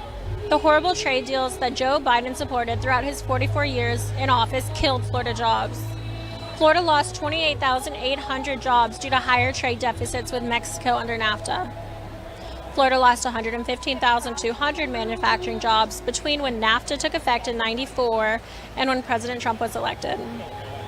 Biden voted to normalize trade relations with China, which killed 125,500 Florida jobs due to higher trade deficits. Biden's radical energy policies would devastate Florida workers and their businesses. The oil, natural gas, and coal industries support more than 273,000 Florida jobs and contribute nearly $23 billion to the state's economy each year. Biden's government-run health care proposal endangers the private health insurance that 10.4 million Floridians rely on. Biden's government-run public policy option plan would ultimately kill health insurance plans. Under Biden's government-run public option plan, 15 of Florida's rural hospitals would be at high risk of closing. This would ultimately limit patients' access to health care. Meanwhile, President Trump is fighting to give Floridians the best health care in the world at lower prices. In 2020, the average Obamacare premium in Florida decreased. Biden pledged that charter schools will be gone if he is elected president. More than 300,000 students are currently enrolled in 650 charter schools in the state of Florida. Absolutely incredible numbers. The list goes on and on. That sums up a lot of it, but just another reason to vote red come November. We have so many donations coming in, so thank you. Let's keep that energy up. We have Michael Swan, who said, "Keep America great, donate to RSBN." Wendy Gallarday said, "Liz, you're awesome. Keep up the reporting. Republicans love the network, giving us the truth and news coverage." To RSB, Wendy. Jim said, "Biden." Gail said, "Supporting this great network." We have Kimberly Towan, who donated. Clifford and Karen Prince are praying for President Trump. Susan Parrish is excited for 2020. Rowan and Ron Stein said, "Thank you, Right Side Broadcasting. As Americans residing in Canada, we greatly appreciate the ability to watch all the Trump rallies and love seeing the entire events without missing a beat. God bless President Trump and his entire family, and God bless the United States of America 4 more years." We have Diane Quaylar, Debbie Maddox, Ralph Sasomo, thank you, Castixa, Michael Walters, Ray and Jean Pike, Mohan Aaron, and those are just some of them to name a few.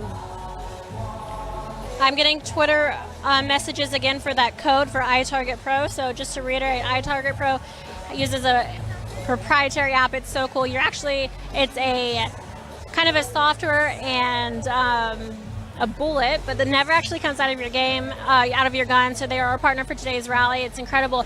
When you order an iTarget Pro, they come in all different sizes. So you'll just match it to whichever type of gun you have.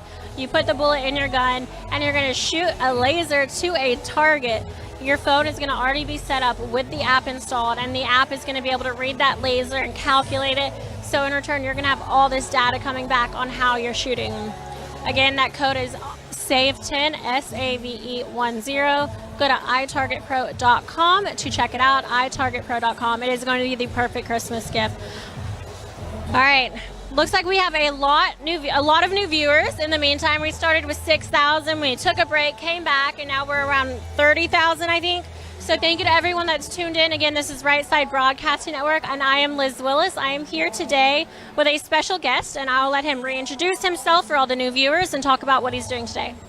Thanks, Liz. Great to be here with you and with all these patriots. I'm Father Frank Pavone. I serve as director of one of the nation's largest pro-life organizations called Priests for Life. But we're not just for priests, and we're not just for Catholics. We're for everybody that wants to make a difference, bringing an end to abortion, protecting the unborn, which is a great commitment of President Trump and of so many of you. And we join hands with all of you patriots to re-elect this president and to re-elect right up and down the ticket members of the Republican Party, because the fate of America really depends on this at this point in time. You know, brothers and sisters, coming to these rallies, We understand something very simple and yet very profound. And the president says it frequently. This is not just a campaign. This is a movement. It's not simply about electing President Trump. It's about restoring power to the American people. Some of his, well, really all of his critics are so misguided when they think that this is about him getting power.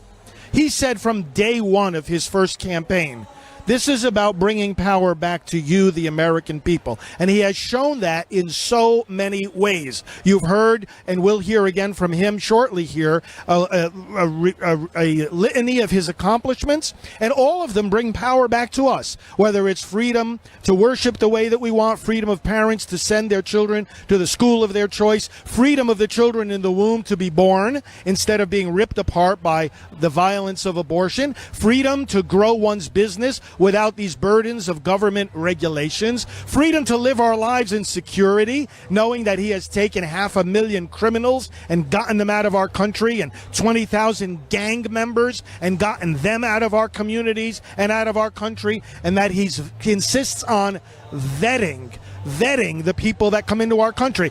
He doesn't want to keep people out of our country. He wants to make sure the ones who come in love our country, respect our freedom and our values, and aren't out to kill us. That's what he wants to do. And by the way, as a Catholic priest, I can say his policy on immigration is very consistent with what our catechism says, because it says, yes, welcome the immigrant, but make sure that the immigrant follows the laws of the country that they want to come into. And the president is doing this. He's working in every possible way to restore power to you.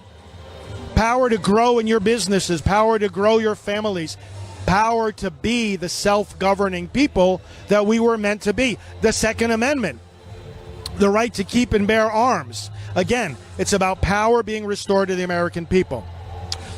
It is such a misguided idea when some people say, oh, Trump, he's a king, he's a dictator.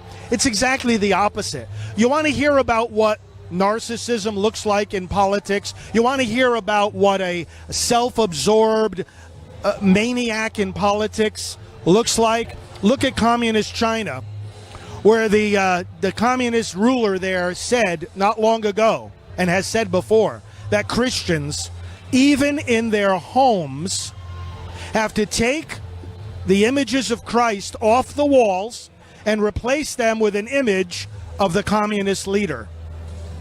That is being self-centered in politics. Not a man under whom the median household income has risen higher than it has ever risen before. You see the statistics, $400 and some odd dollars under President Trump, and $975 through all the years of President Obama was the increase in median household income. And just in the first 3 years of President Trump, $10,000, close to $10,000. What a difference. I mean, this is a man who in every way is restoring power to you, the American people. Now, that's why he says this is a movement, and why he says about his reelection, he says, look, it's not just about me getting back into office. He says, and I love this when he says it, and we'll hear him say it again tonight, we are going to win reelection. We. He constantly identifies himself in union with us as a people. We are getting back into power. And you see the other side of the coin, too. He knows that when his enemies attack him, when 5 days after his election in 2016, I don't know if everybody knows this, 5 days after he was elected, a meeting was held to create the resistance.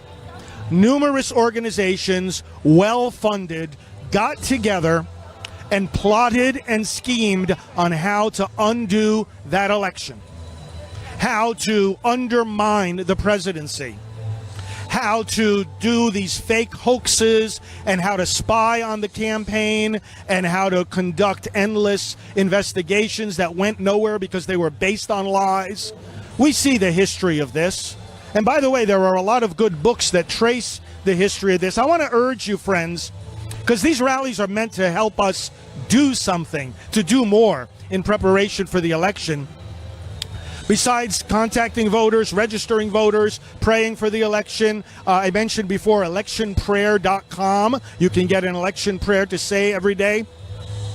But reading, good reading, so that you'll know. Books like Blitz. Have you read the book Blitz by David Horowitz? It's an excellent book, not very long, but very well worth reading prior to Election Day. And you'll be more equipped than ever to talk to people about, as I'm saying, this effort of the resistance to actually undermine the presidency, actually to conduct a coup. It is no exaggeration to say that this has been an effort at a coup against the duly elected president, and that's why there was the fake impeachment. The Democrats did it without any regard for the Constitution or due process or fairness. I mean, not to be able to call your own witnesses, not to know, secret hearings in the basement. I mean, what was this? A partisan impeachment without a proper resolution from the House of Representatives, and only Democrats voting to impeach? I mean, the whole thing was exactly a textbook example of what the founders did not want to happen with impeachment. My point is that the president knows that all these attacks and lies against him, all the attempts to undermine him and his administration, are attacks on you. He doesn't take it personally. You know, this is one of the ways he's able to endure all of this, because he knows, hey, it could be anybody here, but if they're in union with the American people and their faith and their ideals and their love of freedom, well, then they're going to attack whoever's representing them. And it's because of how deeply he's connected with us that he knows he's getting attacked. And so he says to us, hey, we're all in this together. They're trying to undermine my presidency because they're trying to nullify your vote. And that's why we got to speak louder than ever in this election. The voting has already begun in greater numbers than ever, to say this is the kind of government we want. Government of the people, by the people, and for the people, where those who are in power understand that power is service. And this, by the way, is how Christianity has revolutionized politics. You know, in the pagan view of government, they say the law comes from the mouth of the king. The king gets up one morning and decides on some decree that he wants to issue. The people had no input into it. They have no recourse against it. But he says it, and that's the law. But in the Christian worldview, every person has the opportunity to become a child of God. Well, if we're a child of the king, we matter. Our voice matters. And therefore, our voice matters in government. And so this whole idea of representative government comes about and is sustained. The president understands that. He knows it's about you. He knows that power is service. He knows that governments, as our declaration says, are instituted among men and women to secure their rights, not to give them or edit them or take them away. That's why he got elected. Did you know that when President Trump was elected 4 years ago, there were 6 million voters? Well, first of all, there were 136 million voters who came out to vote.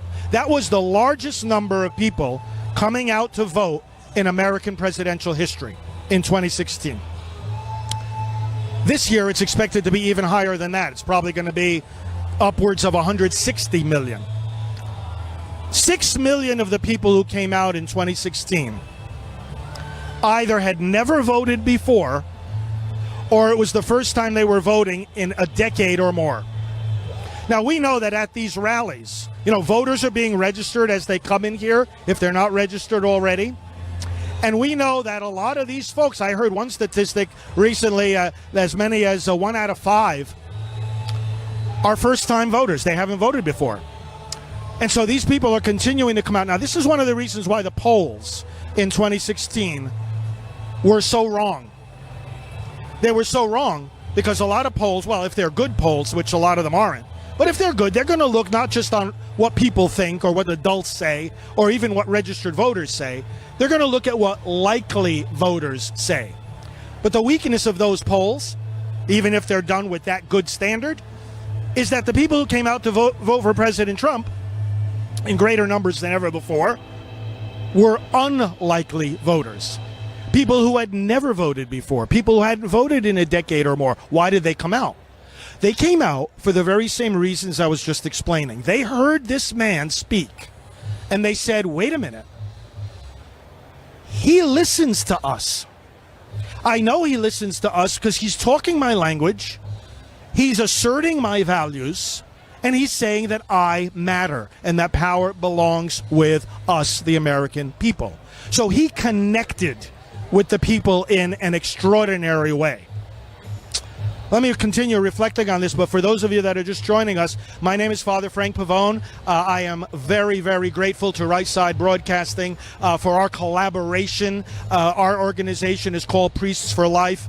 We're at prolifevote.com. If you want to check out what we're doing for the election, our ministry is a ministry focused on ending abortion. We do a lot of things. But for the elections, if you want to check us out at prolifevote.com, connect with us there. But what I'm explaining here, friends, is that you saw it in his initial rallies in 2016. The crowds, political experts like Ralph Reed, observed that when he spoke to the crowds, there was a connection, there was an energy, there was a felt appreciation that this candidate was speaking their language, unlike we have seen in American politics. And this is the reason for his victory. He brings about a new kind of governing. He is not looking to be led by the elite. What he says, you've heard him say it in his speeches, and we may hear him say it again tonight. He says to us, you are the elite. Not the rich and powerful people who are trying to control the strings of our society and are separated from the public and don't listen to their concerns or share their faith or their values. No, not them. He says you are the elite, the hardworking, patriotic Americans. And, we look at this crowd as we're panning the crowd now, and we see babies, and we see people in wheelchairs, and we see people of every age in between. We see people of every ethnic background. We see people representing the grassroots of America. It is marvelous. And these are the people that President Trump listens to and speaks for and fights for. Two differences between him and a lot of our other politicians on the federal level. Certainly a difference between him and Joe Biden, but a difference between him and even many of our past Republican presidents. And it's this, brothers and sisters, that he is fighting for and listening to the grassroots rather than the establishment. Not only does he listen to us, but he fights in a way that others have failed to fight. It's not enough that a president shares our position on issues or our values or even our faith. Listen, that's not enough, because you can have a nice guy get elected. You can have a person get elected and you say, hey, I agree with them and they agree with me on everything. But is that enough? Or do we need the person who agrees with us and shares our values and occupies the highest office in the land? Do we not need that to be a person that fights for us, fights vigorously, fights proactively, fights, and when he gets attacked, he goes back twice as strong, standing for our values and for our freedom and for our church and for our faith. That's what he does. That's what President Trump does. He'll push back twice as hard against those who push on him. That makes the difference. That's what gets people excited. That's why the enthusiasm gap between President Trump's campaign, one manifestation of which we are looking at right now with our very eyes, that's why this campaign has so much more enthusiasm than the Biden campaign. We know he's fighting for us. It's not enough just to say, oh, yeah, this is my position on this issue. It's way, way beyond that. Now, Phyllis Schlafly, many of you, I'm sure, know that name. She has since passed on, but she was one of the people who founded the conservative movement in America. I was privileged to know Phyllis pretty well, and we got together and met in strategy meetings and had many conversations about the direction of American politics and conservative values. Phyllis was one of the early endorsers of Donald Trump, to the surprise of many in the conservative movement. Do you know what her reasoning was in supporting Donald Trump? Here's what she said.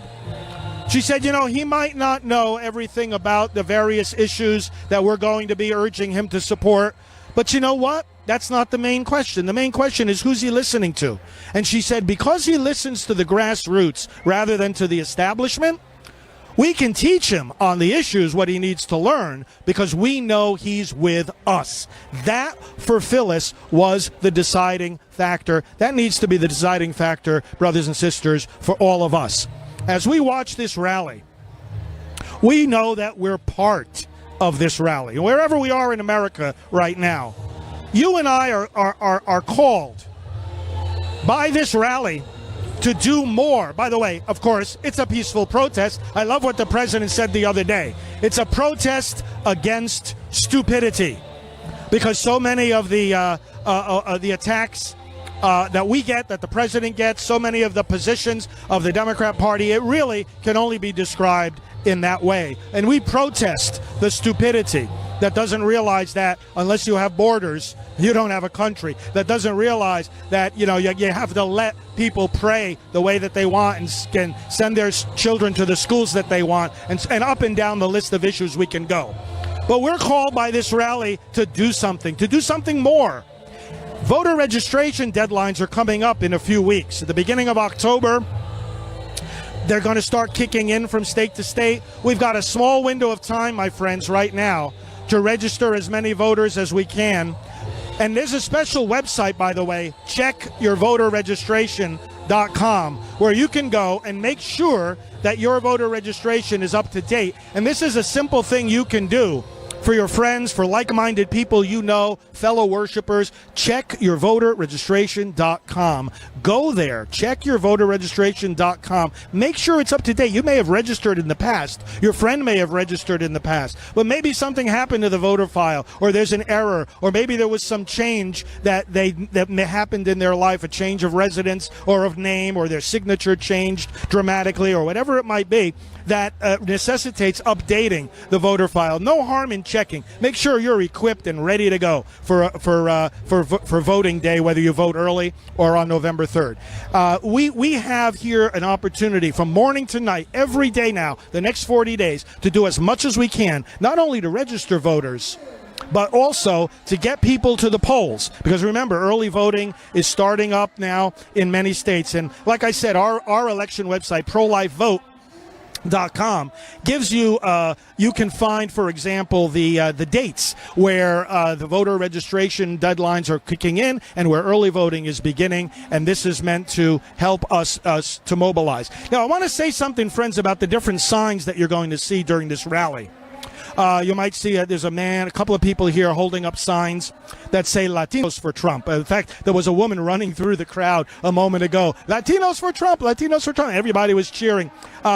You're going to see signs for Black voices for Trump, cops for Trump, veterans for Trump. What you're seeing here are some of the various coalitions that the Trump campaign has put together. And I want to read a list of these coalitions. It's not exhaustive, but it'll show you what the campaign is doing. And you can find all of these, by the way. I hope you go regularly to the campaign website, DonaldJTrump.com.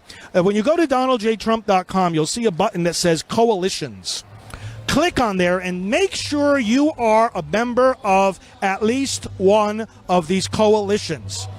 As you'll see on the signs, and I'll read the names of the coalitions, as you'll see on the signs of the various coalitions represented here, to join, you text to the number 88022 a particular word that identifies that coalition.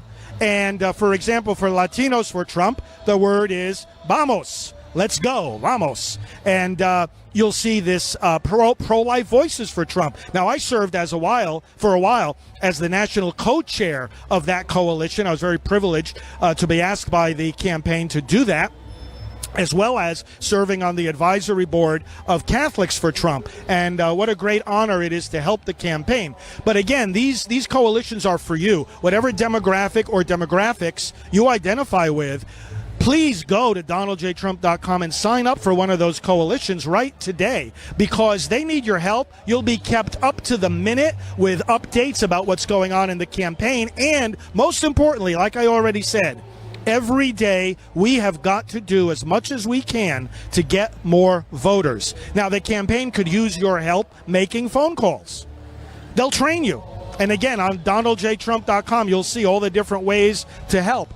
They need your help making phone calls. They have lists of people they've already pre-identified as persuadable voters. Maybe, these are not people that you're going to have to argue with. These are people who just need a nudge. They just need a reminder. They need help knocking on doors. Again, they'll train you.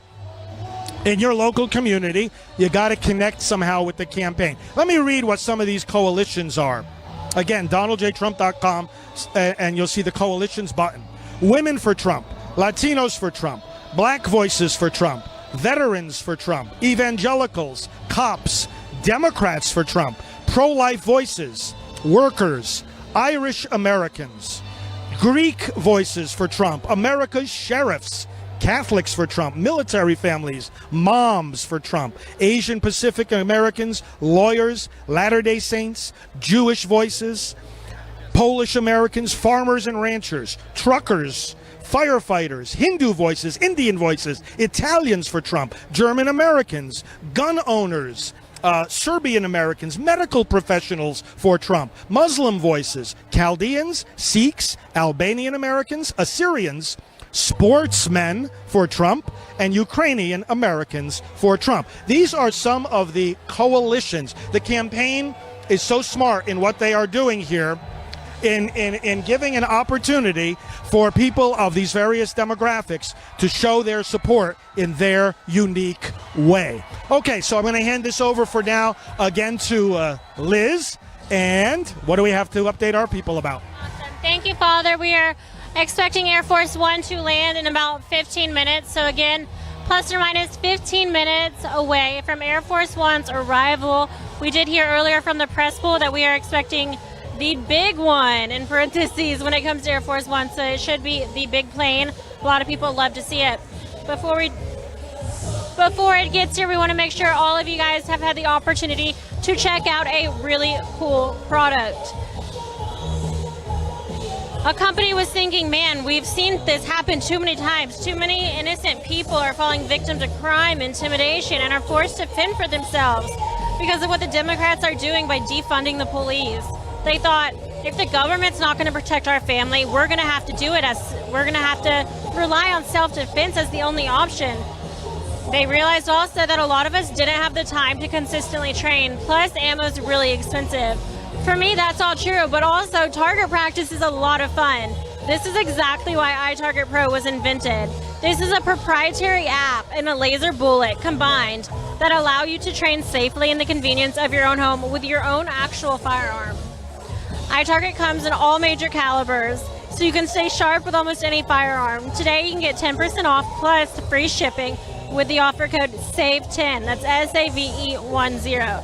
This is the smartest way for you to practice, and it pays for itself in just a few days. That's the letter I, targetpro.com, itargetpro.com, offer code SAVE10. That's SAVE10. This is going to make the best Christmas gift for anyone that is a fan of Second Amendment rights. So my brothers already have requested it, and they're hopefully will act surprised when they get it for Christmas this year. We have a lot of donations coming in. I'm going to take a moment to start reading all of those. So make sure you get that in right now if you want to have a donation in just a minute. Before I do that, there's also questions about how you can donate. And there's a number of ways you can donate with RSBN. The first way is one of the easiest, and that's simply by the Super Chat. So to begin with that one, if you're not familiar, you don't know what Super Chat is, we'll start with YouTube. If you're watching a live video, which is what we're doing here today, we are completely live with Right Side Broadcasting in Jacksonville, Florida. So you'll be able to use the live chat function, which essentially becomes a chat room during a live video broadcast on YouTube. You're able to chat in there. It's a lot of fun, but you can also donate by clicking that $sign. It is in the bottom right-hand corner of the live chat. Make sure you're signed in so you can utilize that function. Absolutely every penny helps RSBN get to all these different rallies all across this great country. and your name comes up highlighted. So it's a lot of fun for others to see and for you to get a shout out as well. Again, when I'm done with this announcement, I'm going to be jumping in on my phone to give those shout outs. So make sure you get your donation in now or as soon as possible. The second way is really easy as well. And we actually get to keep the majority of these proceeds as compared to YouTube, which only gives us 70. We get to keep 90% of the proceeds on our website. So you can donate via our website, and that'll be gone through PayPal. If you go through www.rsbnetwork.com/donate. Again, that's www.rsbnetwork.com/donate.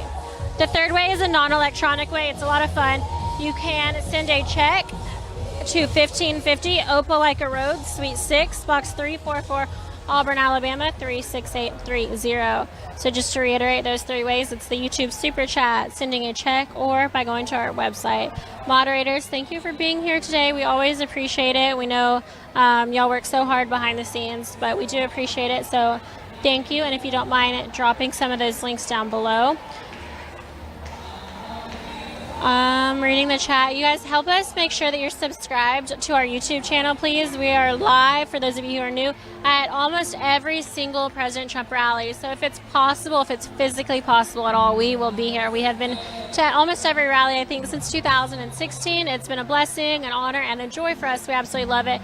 We have a couple more this week. We will be in a Newport News tomorrow, live from Virginia. That's going to be a 9 p.m. rally, so it's going to be a rather late one, but we're excited for it. And then the next day we will be live from Pennsylvania. So lots coming up. Again, we are going to be live at all of them. We're sending our crew, we're sending our talent, our equipment, everything we can to make sure President Trump gets the fair coverage that he deserves.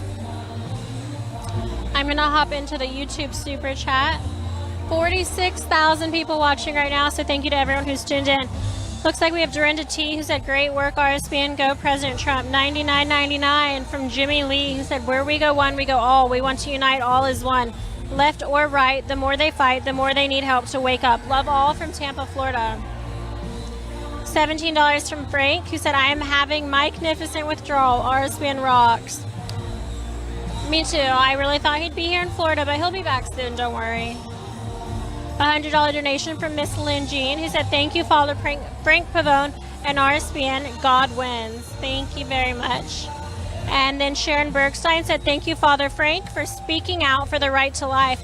He is a true man of God and doesn't bow to politicians, but stands for God's word. God bless RSBN and Father Frank.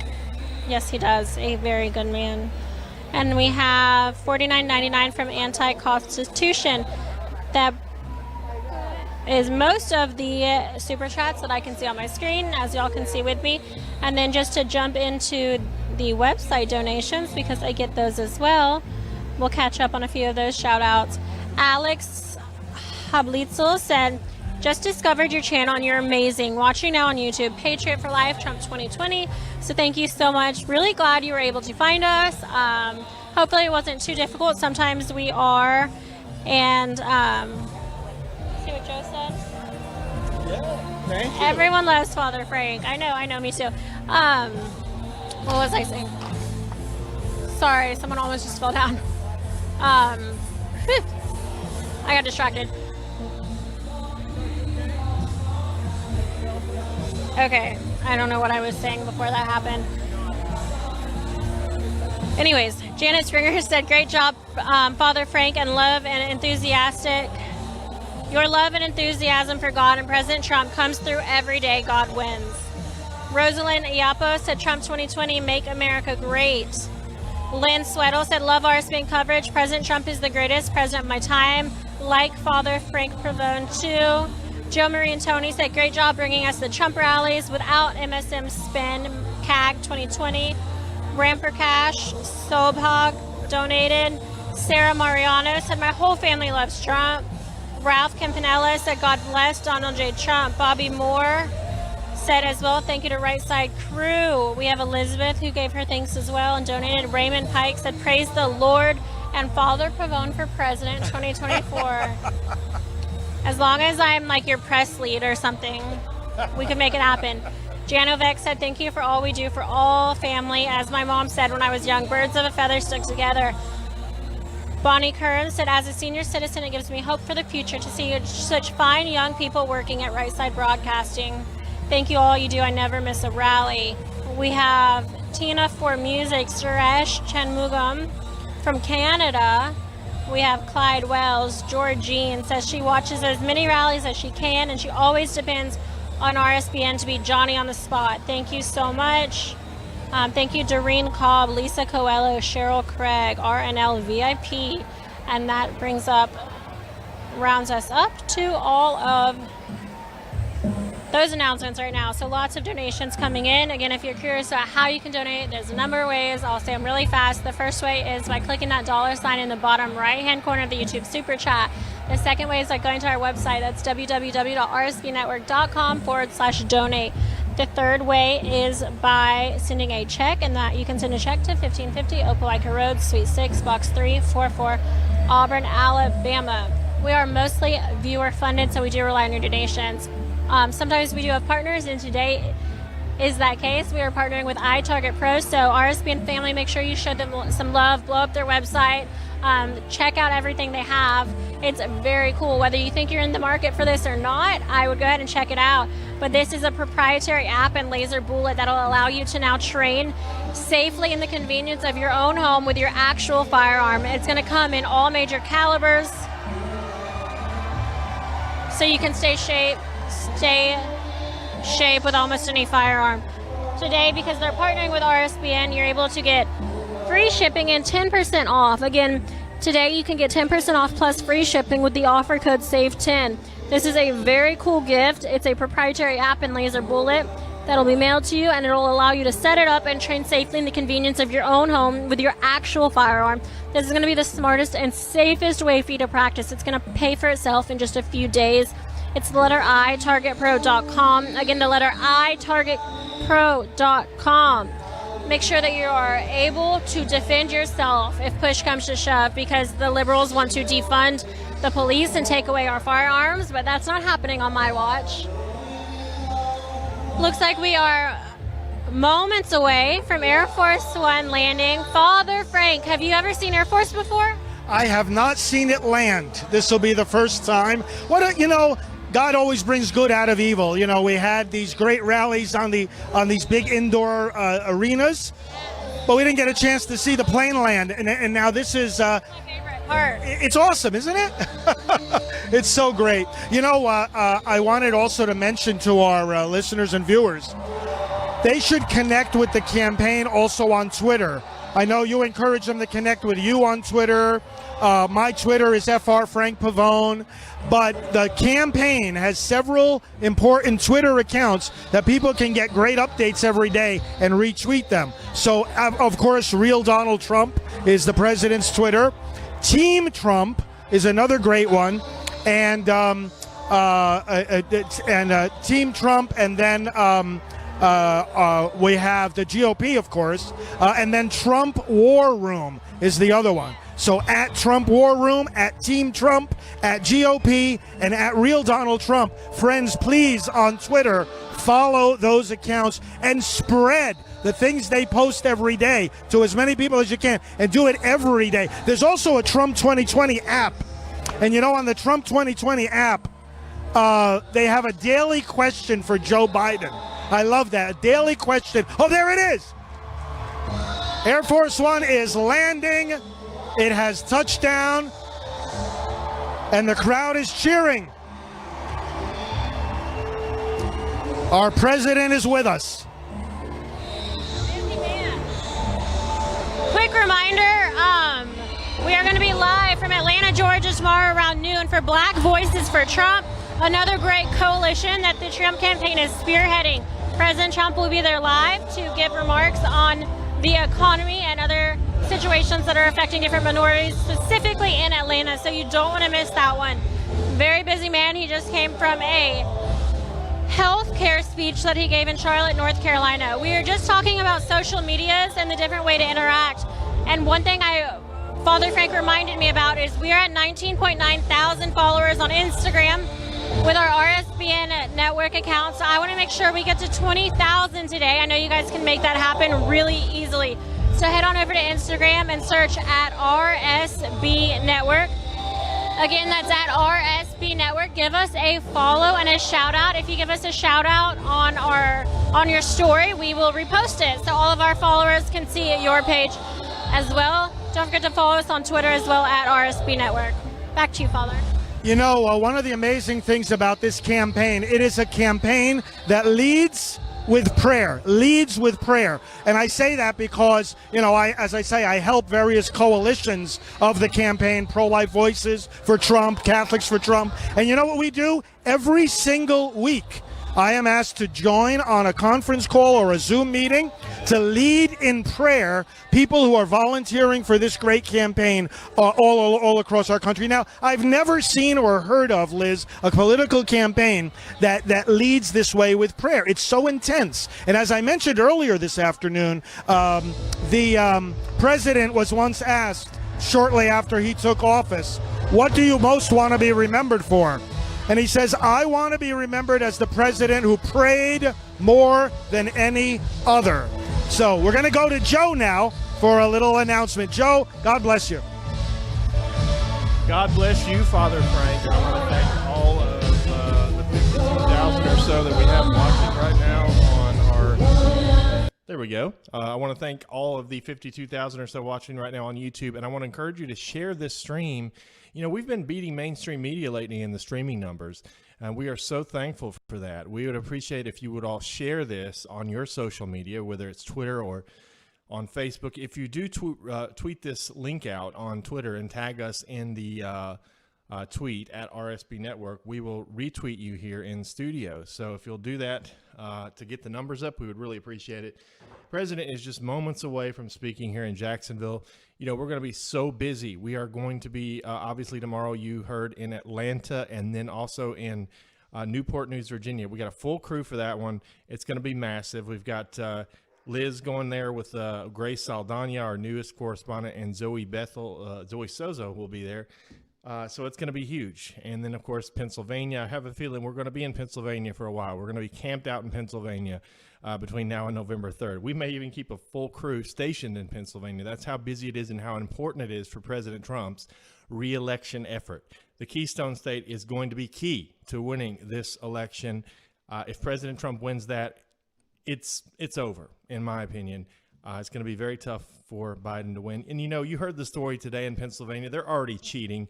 You heard the story, the military absentee ballots found, thrown away, the FBI investigation that came out. They are trying to cheat in every way possible. They know that's the only way they're going to be able to win. We've got to stop this. We've got to find it. We've got to root this out. And we've got to make sure that there's a fair and free election. And if that's the case, the president wins 40 states. I think we all know that. If it's a fair election, the president wins 40 states or more because the enthusiasm factor is huge. All right, I'm going to move on and go back to Father Frank and Liz here, just encouraging you all. We can't do it without you. We need your support to continue to beat the mainstream media in these streaming numbers. It is something to behold when you see on YouTube, when we are not even in the search results on YouTube. You can't find us by searching Trump Rally Live. That we are still beating the mainstream media as bad as we are. And that's a testament to you, our viewers, and what we've been able to build here at RSB and with your help. We need your help. We have 6 weeks to save America. rsbnetwork.com/donate. That's rsbnetwork.com/donate. Every penny that you donate helps us to continue to go to these events and to help President Trump's message get out and bypass mainstream media. We can't do it without you. rsbnetwork.com/donate. Thank you so much. God bless you. Enjoy the rally tonight. We'll see you live tomorrow from Atlanta and from Newport News. Sending it back to the crew now in Jacksonville.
4 more years. We hear that in every presidential re-election campaign.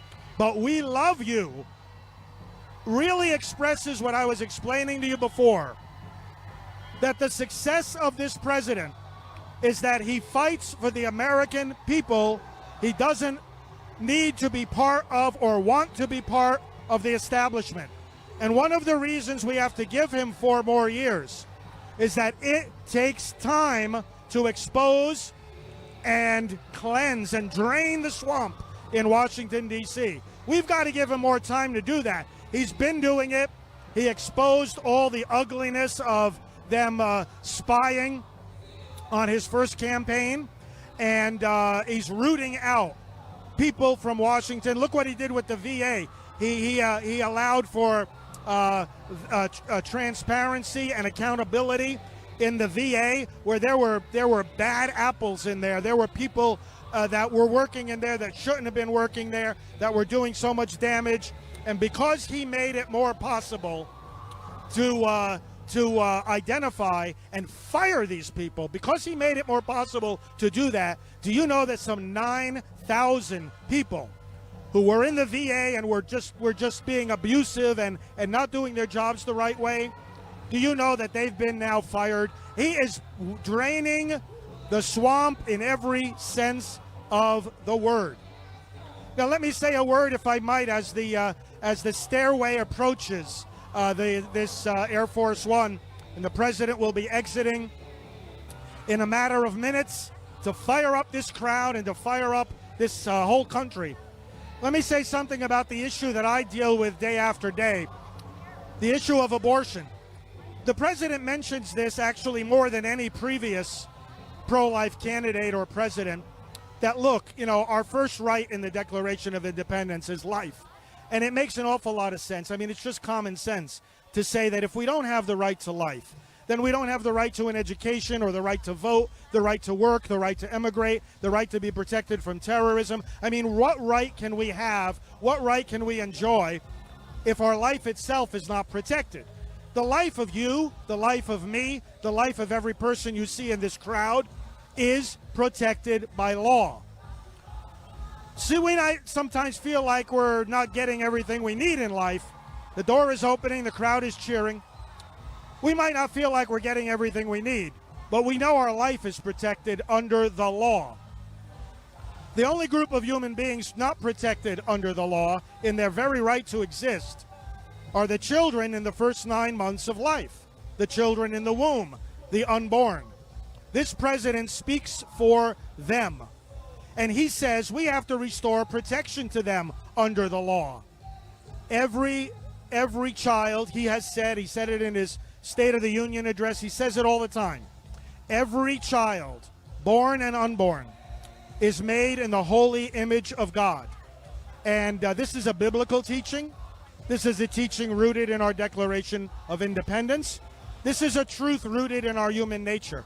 My friends, one of the key talking points you and I need to convey to the public in this campaign is that one of the big differences between Trump and Biden, between the Republicans and the Democrats, is that the Democrats actually hold that abortion should be legal throughout pregnancy, as it is, in fact, legal throughout pregnancy, and that there should be no limit, no restriction whatsoever, even an abortion on a healthy mother carrying a healthy baby in the 7th, 8th, and 9th months of pregnancy. There is no law on the federal level prohibiting that. And Biden doesn't think there should be. As a matter of fact, he thinks you and I should be paying for the destruction of these babies. Now, here's my challenge to the Democrats. Why don't you're defending abortion all the time, even in the last stages of pregnancy. And friends, if you don't think it's happening, go to exposeabortion.net and you'll hear phone calls that we placed to abortion clinics, setting up appointments for healthy moms carrying healthy babies in the very final months of pregnancy, and you'll hear them say, sure, come on in for an appointment. Listen, the Democrats defend this, and my challenge to them, and I want it also to invite you for it to be your challenge, to every single candidate for president, for House, for Senate, for every office. Why don't you describe what you defend? If you look at the medical textbooks that tell how abortions are done, you'll see some pretty gruesome terminology talking about dismemberment and decapitation. That's how they describe abortion, the medical textbook. So we say to Joe Biden and the Democrats, if you're going to defend it, why don't you describe it? Because in their talks, if they mention abortion, they're not going to talk about those words. What they're going to do is use words like freedom of choice and constitutional rights and reproductive justice and health care. Well, listen, we believe in health care and as much as anybody else and the Constitution, but describe what you defend. They're not honest about what abortion is. This is a president that wants honesty and wants transparency. Remember his third debate with Hillary Clinton in the last campaign? He brought this right to her, and this is what we have to do to all of them, and I bet he'll do it again to Joe Biden in the debates. The first one, by the way, coming up this coming Tuesday night. He'll challenge him like he challenged Hillary Clinton. You think that a baby should be able to be ripped from the womb even in the 9th month? That might be okay with you, but it's not okay with me. It's not okay with the Republican Party. It's not okay with the Declaration of Independence. And friends, it's not okay with this crowd gathered here to now greet in a matter of moments the 45th President of the United States, who is going to get 4 more years, not because he's got 47 years experience as a politician like Joe Biden. By the way, Joe Biden was elected to the Senate. I wasn't even in high school yet. It was 1972. This guy has been around the block quite a few times. What I want to know is, why doesn't he have more accomplishments? President Trump has a list of accomplishments that it's hard for us to even keep up on. And by the way, go to promiseskept.com to see them. He blows Biden out of the water. And you would think that if Biden has served in the federal government for 47 years, that his list of accomplishments, if you do the math, should be 10 times longer than that of Donald Trump. Well, I'll tell you what, it's 10 times shorter.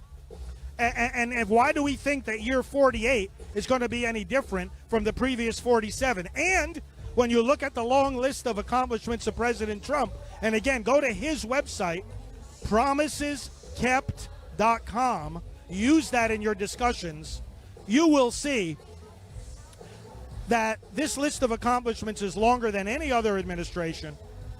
And we have no reason to think that year number 5 and 6 and 7 and 8 are going to be any less productive. This man works from morning to night. He works creatively, and he doesn't only fulfill his promises, he fulfills more than his promises. The Space Force, for example, he didn't even think of that during the campaign. He saw a need once he took office, and he filled that need.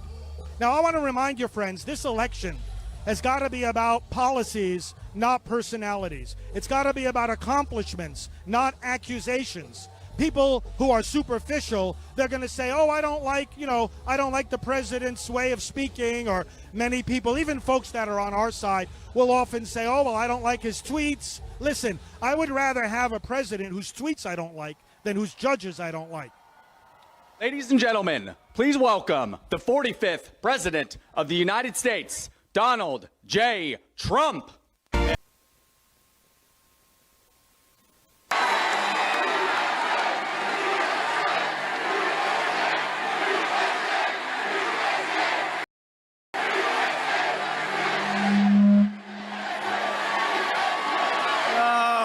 Jacksonville. We love Jacksonville. I love Jacksonville. I'm thrilled to be back in my home state of Florida with thousands of loyal, hardworking American patriots. This is some crowd. I just wish the cameras would show the crowd. They don't want to do that. They don't like to do that, you know. It's harder for us to win because we have fake news back there, but somehow we just keep on doing it. Isn't it crazy? Isn't it crazy? This is some, you know, it's interesting. When Biden comes to Florida, he'll have like 12, 13 people. You know, they do the circles. And he has a hard time filling up the circles. Here we probably have 30,000 people or something. That's a lot of people. That's a lot of people. Well, I want to thank you. 40 days from now, we're going to win Florida. We're going to win 4 more years in the White House. And this is the most important election in the history of our country. I believe that. It is because we're dealing with people that are crazy. They're going to raise your taxes. They're going to take away your Second Amendment. You know that. Your Second Amendment's not going anywhere with me, I can tell you that. The Democrat Party has been completely taken over by socialists, Marxists, and far-left extremists. They embrace the policies of communist Cuba, socialist Venezuela. They want to end the American dream for Hispanic Americans. We love Hispanic Americans. Wow. Did you see they released a poll today? They said Trump's doing really well with what's going on with the Hispanic. It took you so long to figure out that I love you. How long did it take? No more of that stuff. No, the Hispanic Americans are great. And you know, they released a poll today, and nobody's ever seen anything like it. The Republicans are beating the Democrats with Hispanic Americans. Think of that. No, we're doing great.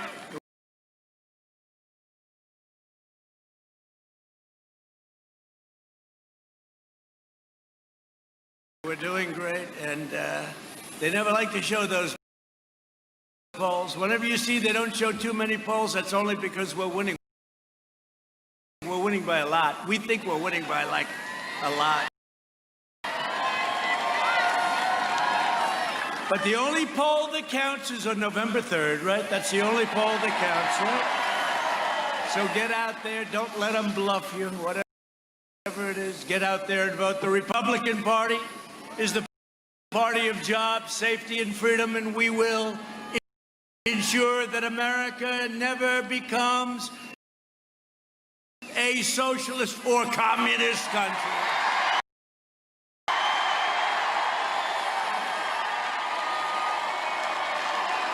I've added that recently. I said socialist country. I said now a socialist or communist country, because these people are crazy. Kamala. You know, Kamala is further left than Bernie. I didn't know that. She is the furthest left in the U.S. Senate. She was up at 15% when she started. You know that, right? That story? She went down to 14, then she went to 12, then she went to 11. She went to 9 and 8, 6, 4, 2, 1. And then she left before Iowa, the great state of Iowa, where I made ethanol possible for them, ethanol. And I gave our farmers $28 billion. Thank you very much, China. We took it out of China because they were targeting Iowa, Nebraska, a lot of our great states, Wisconsin.